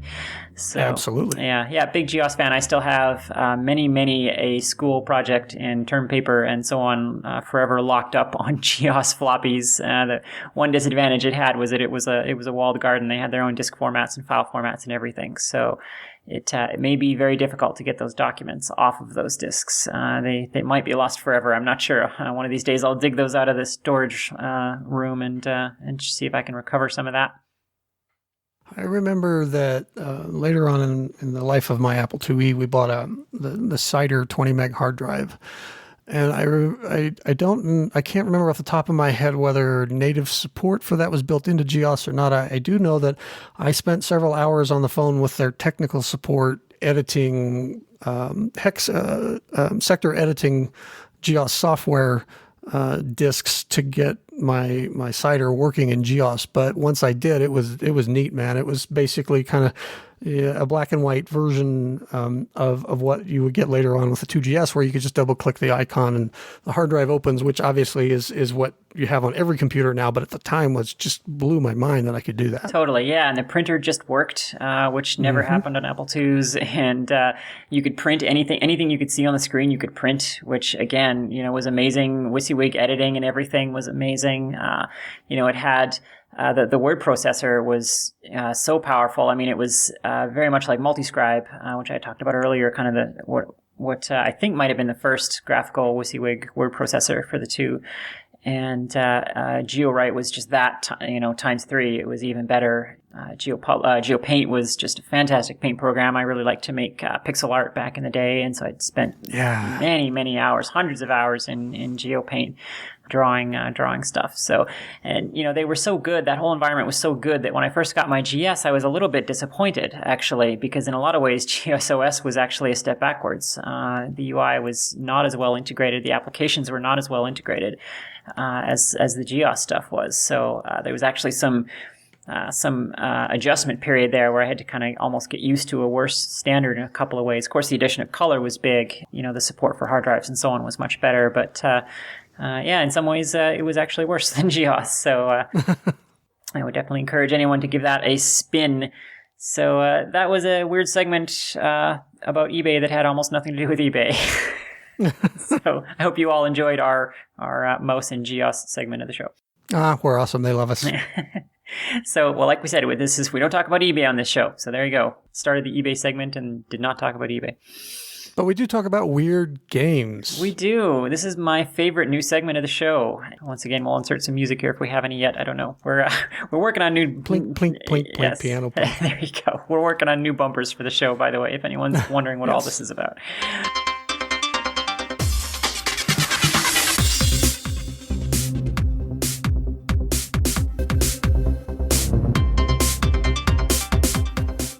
Yeah, I love looking at weird games on the Apple II, and one of those I was going to discuss was a game called Alter Ego, which was sort of I guess you'd call it a point-and-click kind of choose-your-own-adventure-like psychological game. And it's a very weird thing, and it's also really sexist and racist and all sorts of other ists, and... I was going to talk about it, but then very recently in my RSS feed popped up a post by the digital antiquarian, Jimmy Marr, I believe is his name. Yes. And he does on the show. Yeah, okay, great. And he does these amazing just deep dives on various companies and software packages from this period and this platform. And he did a wonderful post on Alter Ego, and I could not attempt to cover this game as well as he did. So I'm just going to link to that, and we'll move on. So just a quick word on Jimmy. Like I said, he was a guest on our show a while back, and one of the things that we talked about was these books are there we go. These blog entries that he writes are amazing, and we kept wondering, well, why aren't you publishing this as a book? And then it occurred to me that if he does that, I'm going to have to pay for it. I'm getting it free this way. So Jimmy, keep doing the blog entries. That's right. Seriously, I'd pay $50 for a book if he compiled all that stuff. The writing that he does is immensely deep and well done, and highly recommended for anyone who's interested in the history of the computer industry in general, because he covers a lot more than just games. I mean, he's got blog entries on certain companies and their history and people and what they've done. It's just an incredible resource. I'd like to give him a shout out too for the, I guess, what's the word, sort of kind of progressive awareness, I guess, of his posts. I don't know if that's the right way to phrase that. He's a real ally to women in tech. He really gets some of the challenges that we face, and you really see that in this Alter Ego post. He understands the perspective that a woman would have looking at Alter Ego, and his posts have a very open and inclusive tone. He mixes up his default pronouns, and so he's just a really terrific modern writer. So thank you for that article, Jimmy, which we will link to. So, but Mike, why don't you talk to me about Smurfs? So Quinn actually came up with the idea of doing these weird gaming things, and each month she'll put an entry in a spreadsheet, and that'll somehow fire off the one working synapse in my brain, and I'll come up with something, and I don't know what the relationship here is. Other than that, there's no other than. It sort of got me thinking about the first total conversion I played was actually a game called Castle Smurfenstein. And this was a total conversion of the Castle Wolfenstein game where it's a guy and his friend, and I don't have his name in front of me. We'll have the links in the show notes. They basically hated the Smurfs. And so they went through and replaced everything, all the skins and the graphics and the sounds with you killing Smurfs. And in fact, the game even starts out with a little bit of the Smurf theme with, a scream of one of them dying. And so that to me was this total conversion that kind of caught on. All my friends had it, and I had it, and it was everywhere. And it's still, definitely out there if you want to play it. And emulation, kind of a fun sort of project. And there's, I think, 2 web pages now detailing the history of this game, and definitely worth a read. Cool. Well, we will link to that. So speaking of weird hacks that somehow managed to spread throughout the world, so our earlier email with listener Herbert about the Gravis, he actually mentioned Task Force, which was one of my favorite Apple II GS games. Brought to memory the swear hack for Task Force. Now, this is something that it must have been spread wide, because if a teenager in a small city in Canada managed to acquire it, surely all of you big bad Americans must all have it. But It's very difficult to find anything about this thing online. I've never been able to find a disk image of it online, unfortunately, so I don't have a link that I can share, but I hope to be able to dig my floppy out of storage and image it as soon as I can find it, and hopefully it's still readable. But so what this was, Task Force was what we would nowadays call a fight and go right game in the no quarter lingo. It's a side-scrolling game where two players can play simultaneously, one on keyboard and one on Mac, one on keyboard and one on joystick, for example. It's you're both playing police officers, I believe, like drug enforcement agents or FBI or something, some kind of like high level agents. You're running, gunning sideways, shooting enemies that come at you. A slightly more modern equivalent might be something like in the style of like Teenage Mutant Ninja Turtles or the Simpsons game, if you played those types of 4-player beat-em-ups in the arcade. It's similar, very similar. Really, really nicely written game. It's fast and smooth and has fantastic sound. It's really one of the top 2GS games.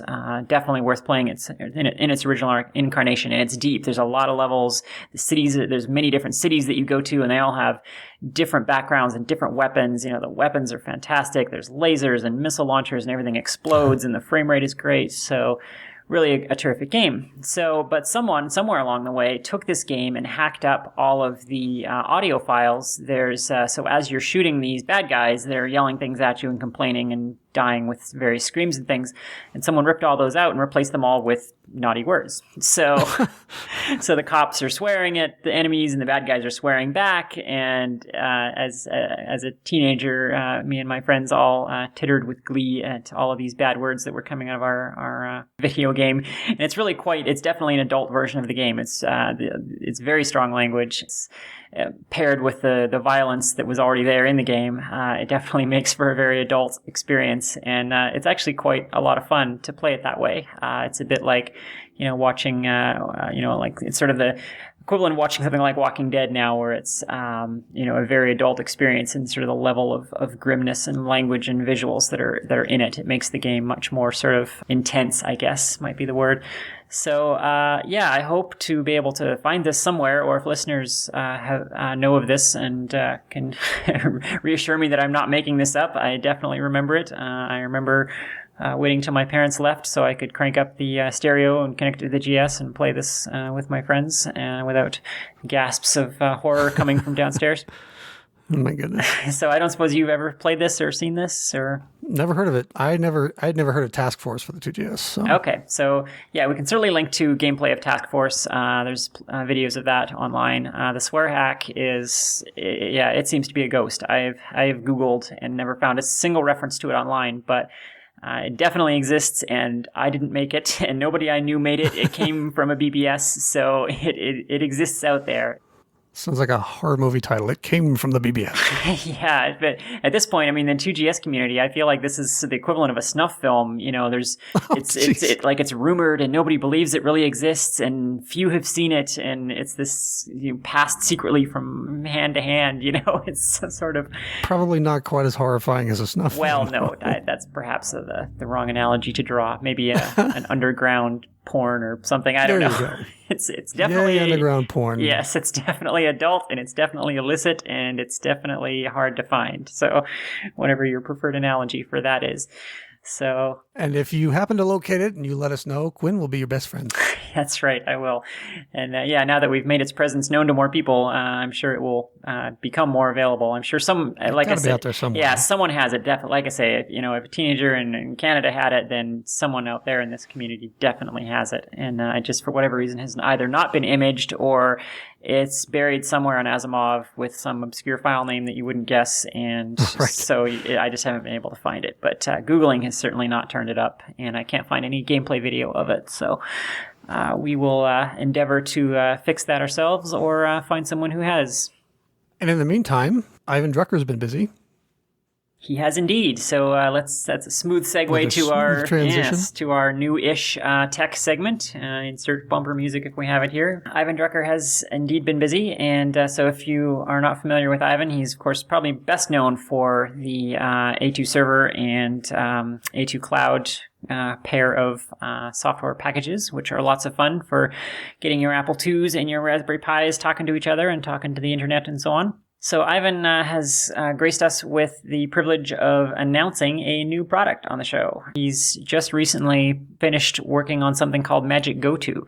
So you may know Ivan's earlier work on something called Magic GoSub, which was a nifty tool that allows you to go sub to labels in AppleSoft rather than line numbers. So Ivan kind of has this overall goal. You know, he's been a passionate promoter of structured AppleSoft for a while, and part of that goal is to sort of eliminate line numbers as a thing that you need to worry about in AppleSoft. So, he's got a system of developing AppleSoft where he basically writes the code without line numbers and kind of just has a tool that just throws in line numbers at the end when he's done. And so part of that goal is to be able to create all of the branching and looping structures you might need without relying on line numbers. So Magic GoSub has been a great first step on that. So you can go sub to a label that's hidden in a REM statement. Magic GoSub will just make that work. So it's great. Wow. And it's something you can plug into any AppleSoft program. There's nothing you need to beload or anything. It just kind of works. So building on that, he's now released Magic GoTo, which does the same thing for GoTo statements. So you can now go to something by label rather than line number. And once again, you can incorporate that if you wish, you can incorporate that without any kind of beloading or assembly language component. You can do everything with AppleSoft. Yeah, a really cool tool. We will link to that. He's got examples and documentation about how it all works. For the programmers in the audience, it's a great tool and a fun read. I went to go to there. I see what you did there. So, and related to that, I just want to give another quick shout out to Ivan's product Slammer, which it really pairs well with Magic GoTo, Magic GoSub, and these various other programming tools. It's kind of the magic glue that lets you do all this stuff with no assembly language or beloading at all if you don't want to do that. So what Slammer allows you to do is kind of a suite of tools that let you take some assembly language code and convert it into this really mind-bending blob of AppleSoft that you can then stick at the top of your AppleSoft program, like in lines 0 to 9, where you can just kind of ignore it. And once it's in there, then it will automatically enable all this kind of stuff. It will sort of allows you to execute assembly language code without having to actually have a separate file or do anything with data statements or anything messy like that. So we will link to his KFest presentation on Slammer if you have not seen that. It's quite the bit of voodoo. I really like Slammer. He basically found a way he's created a tool that allows you to convert normal 6502 assembly language into a subset of the language that only includes opcodes that can be represented in printable ASCII. So there's no, for example, LDA, the opcode LDA maps to a hex value that is not an ASCII character, so you couldn't put it in an AppleSoft program. But, there's 20 or so other assembly language instructions when put in series are equivalent to an LDA. So it's fantastic. So he's got this, so he figured out how to do all this conversion and then wrote a program to kind of automate that.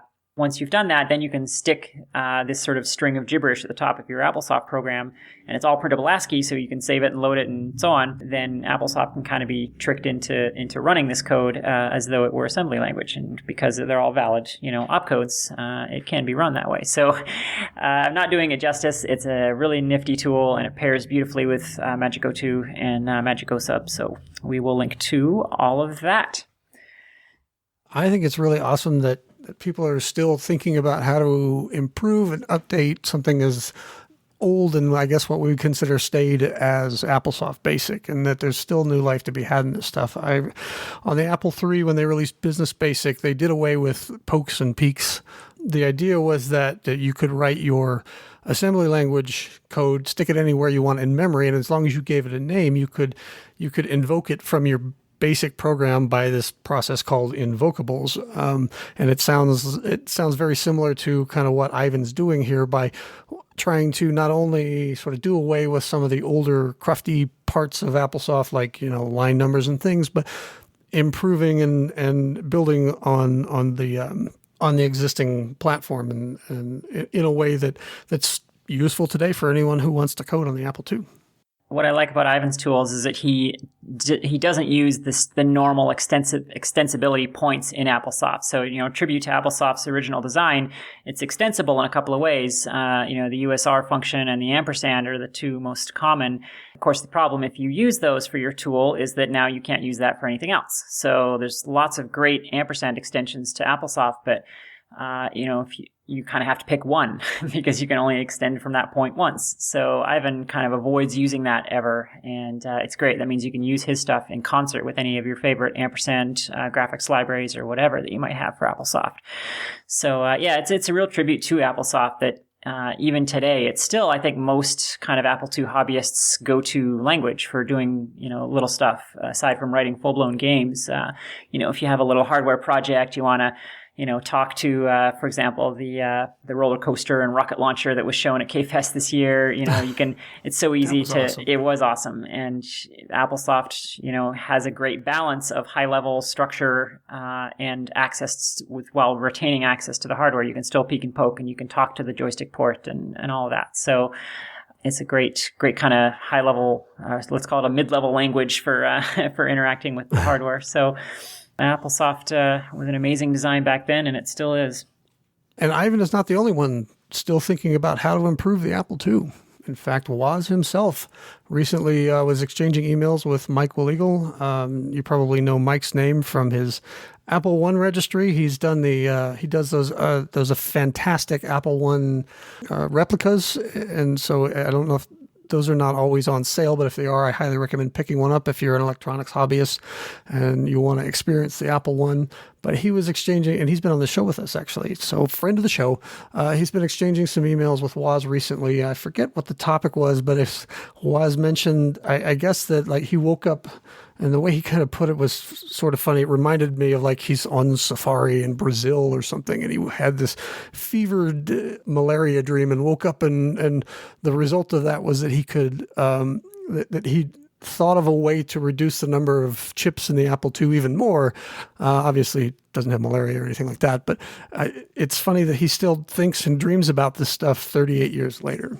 Yeah, that's right. And in that same conversation, he mentioned he found a trivial way that he didn't actually specify, but a trivial way to distinguish between the two grays. As many people know, in low-res graphics and I believe also double high-res, there's two shades of gray that are identical because one is an AAA bit pattern, one is a 555 bit pattern, which they're technically different bit patterns, but they map to the same shade of gray. And so he found, Woz thought of a trivial way to make those two grays different. And he said it was added no additional chips. So there's been a lot of speculation amongst the hardware hobbyists what that might be. Probably the addition maybe of an RC circuit of some sort, a little resistor capacitor here or there, or possibly throw a diode in somewhere. So yeah, there's been some funny and interesting speculation about what Woz was thinking of there, because he didn't actually say. He just said he thought of a way with no additional chips. So fun to think about. So speaking of hardware, something that we don't talk a lot about on this show, but probably we should. When you buy an Apple II and you need to maybe do some maintenance or preservation or repairs on it, what's your thought on that, Mike? Well, I stumbled across a thread on the Classic Computing mailing list, and I'm sure most of our listeners are members of that already. Not a lot of Apple II specific content there, but there is a lot of just general good hardware troubleshooting tips and techniques you can learn there. There was a topic somebody brought up that they had purchased as a monitor or a new computer or something, and they were talking about, whether they should just recap the whole machine, put new capacitors in, or whether there was a way to reform the caps that were existing, and what was the best technique for that. And that sort of got me thinking, so when I buy an Apple III, for example, these things are notorious, and I don't know if it's because just the vendor that they chose, or there was, something about the power supply. The caps tend to go on almost all of these things. So the first thing I do when I get an Apple III is just recap the whole machine. But it got me thinking about other techniques because all of this hardware is going to die eventually, and there's nothing we can do about that. It's inevitable. But we can extend the lives of these things for as long as we can by there's certain preventive maintenance techniques that we can use. And I know that Like one person, it may have been Michael Mahone or Mahan or however you pronounce it. Sorry, Mike. Suggested once, like I think he pulled out all of his hardware once a year and turned it on, plug it in, turn it on for a couple of hours just to kind of get make sure the electrolytics don't dry out and make sure everything is still up and running. And it got me, because I do the cap replacement, but because of his suggestion, I also make sure that I turn on all my gear every now and then and just let it run for a while, let the juice go through it. But I kind of wonder what other people do to preserve their hardware, because as stuff gets harder and, obviously the documentation is out there and you can buy or download PDFs for everything, but the parts sometimes get hard to find or, to replace, and you want to keep the costs down while still maintaining your hardware and keeping it running in good conditions. And it got me thinking what other people do, what their PM tips might be. And Quinn, if you have any, now would be a great time to share them. Yeah, I mean, preservation and restoration of old hardware is it's a bit more maybe than more art than science. It seems like there's, if you Google this kind of stuff, there's a lot of opinions out there, and everyone has their own techniques. And I think there's a lot of disagreement on what's a good idea and what's not, and what works and what doesn't. But this classic computing thread is interesting. They talk about this idea of applying voltage to capacitors in a particular way to rejuvenate them, rather to sort of bring them back from the dead rather than replacing them. And it's an interesting technique, and I believe it does work to some degree. I'm personally not a huge fan of that. I would rather replace capacitors with modern components. You're definitely right on the money with the in general, electrolytic capacitors are the weak point on these old machines, and frankly on a lot of modern stuff too. It's almost a conspiracy of sorts. There's this thing called the capacitor plague, which I don't know if we've talked about on the show, but briefly we have. Okay, so there is in fact this definite problem with this whole generation of electrolytic capacitors that were all came out of one or two or three particular factories in Taiwan, and at some particular point in time, these capacitors are all just sort of got sent out into the world and incorporated into electronics of all shapes and sizes, and those capacitors were made incorrectly and are now all failing at startling rates. We're still now dealing with the fallout of that. So we'll link to there's a great Wikipedia article on the capacitor plague, and we'll link to that. But your main culprits in Apple IIs are going to be the power supplies. Of course, that's where the big electrolytic caps are. And what I like to do personally, my approach is to do a visual inspection, which I recently did on my own 2C Plus, and I wrote a blog entry on that, which I will link to. Plug. So my approach is to do a visual inspection. If a cap is going to be a problem, you can usually tell by looking at it visually. You can, it'll be bulging as the most common warning sign. If a capacitor isn't nice and flat and square, if it's leaking at all, if you see any orange or green goo coming out of it, if the top is bulging at all, if there's any white crusty stuff anywhere around it. So anything that if the capacitor looks anything other than brand new, basically, which it should. I mean, the power supplies are enclosed, so they really don't get particularly dusty or dirty in there. So if they've been somewhat decently taken care of, the components should look basically new. So if they don't, that's when I go ahead and replace them. There's a bit of a risk-reward calculation here, because I definitely can see the value in preventatively replacing this stuff, just because, when capacitors do fail, they can have a tendency to take other stuff with them, especially in power supplies. But the trade-off is anytime you touch something, you risk breaking it. So, if you're going to replace the caps, you're talking about applying, heat from your desoldering gun or your solder wick to the PCB. And anytime you apply heat, you risk possibly damaging something. You can lift traces. You can damage nearby components if you're not careful. So I think we all have to make that calculation for ourselves, whether the risk of touching things is worth the potential value of preventative replacement. So my personal approach is to do a visual inspection, and if the caps all look good, and the other thing I look for is soot or burn marks, any kind of power component like power resistors or power transistors, they're running at high temperatures. if they're failing, components that run at high power will fail over time. And as they start to fail, they have to start working harder to overcome their own internal resistance, and they'll create more and more heat. So if you see any kind of charring or anything on a circuit board, that means that component's been working harder than it should. So it's going to start failing. And so that's a good sign to replace things. So, and also making sure to clean up soot on circuit boards. If you do see it, if soot accumulates enough, it is actually can conduct. So you can actually get some short circuits in there if the soot collects too much. So that's another thing I'll look for. And of course, goes without saying, if you have a 2GS, check that battery, because those will leak. And those are battery leakage is absolutely cancer on computers. It's very hard to get rid of once it's there. So. Randy Brandt, our interviewee this month, gave me one of his old Apple 2GSs, and he pulled it out of storage, and there was battery goo all over the board, and it had eaten into chips. And man, I've spent a lot of time cleaning it up. And fortunately, I think the only really badly damaged chip was the composite signal generation, so I can't use a composite monitor, but everything else seems to work okay. But man, and if you open it today, you can still see where it's kind of eaten it has that sort of the whitish coloration around the area where it's kind of eaten into the PCB seal, and it's just really it was just really an ugly mess. So definitely, if you're going to store these things long term, take the batteries out. Yeah.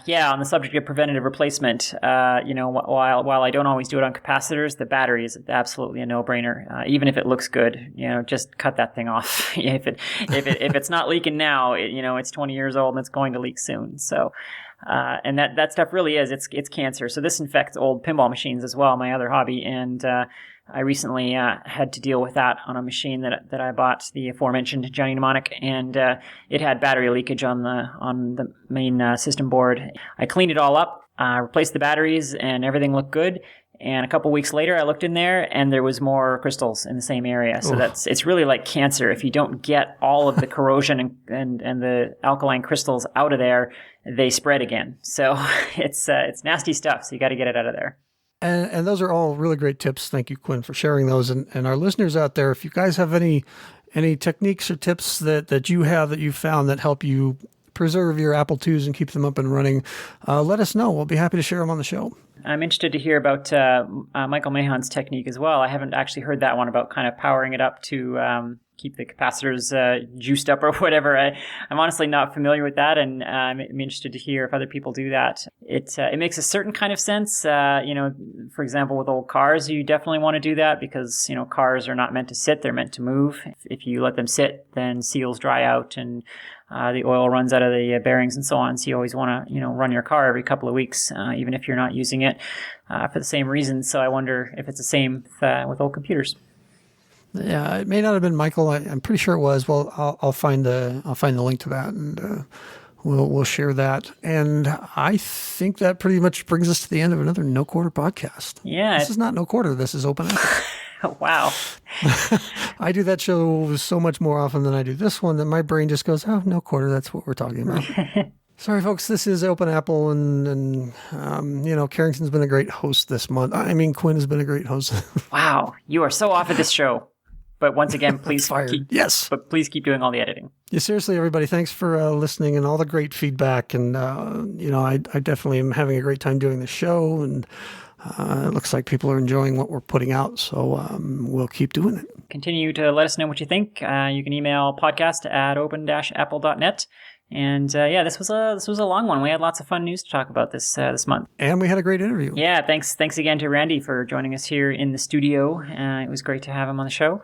So until next month, this has been Open Apple.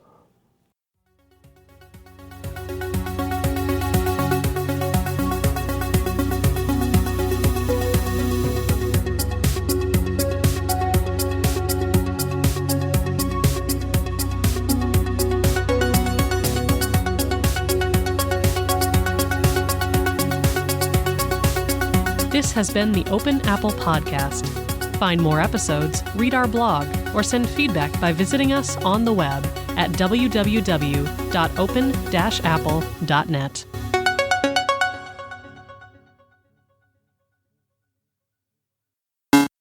Excited that it seemed like a good Christmas present for you. So I couldn't believe that. Wow, I've never heard Skype malfunction like that before. This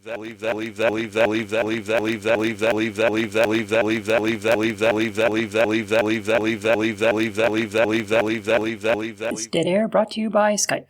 Skype, sucking since 2001. Well,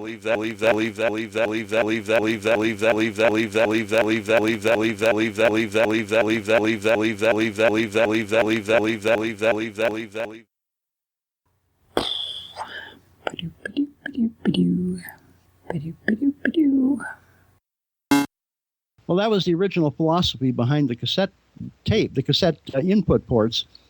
But I got to experimenting with them, and I found out that you can do other things with them besides just load and save programs. What they really did was they detected zero crossings of a sound wave. So if you took a tape recorder and you put in anything, not just a program, but music, you could play the music into the cassette port, and if you sampled the cassette port and toggled the built-in speaker in phase with what was being seen on the cassette port, you could actually hear the music coming through the speaker. And that would, of course, work for human speech as well.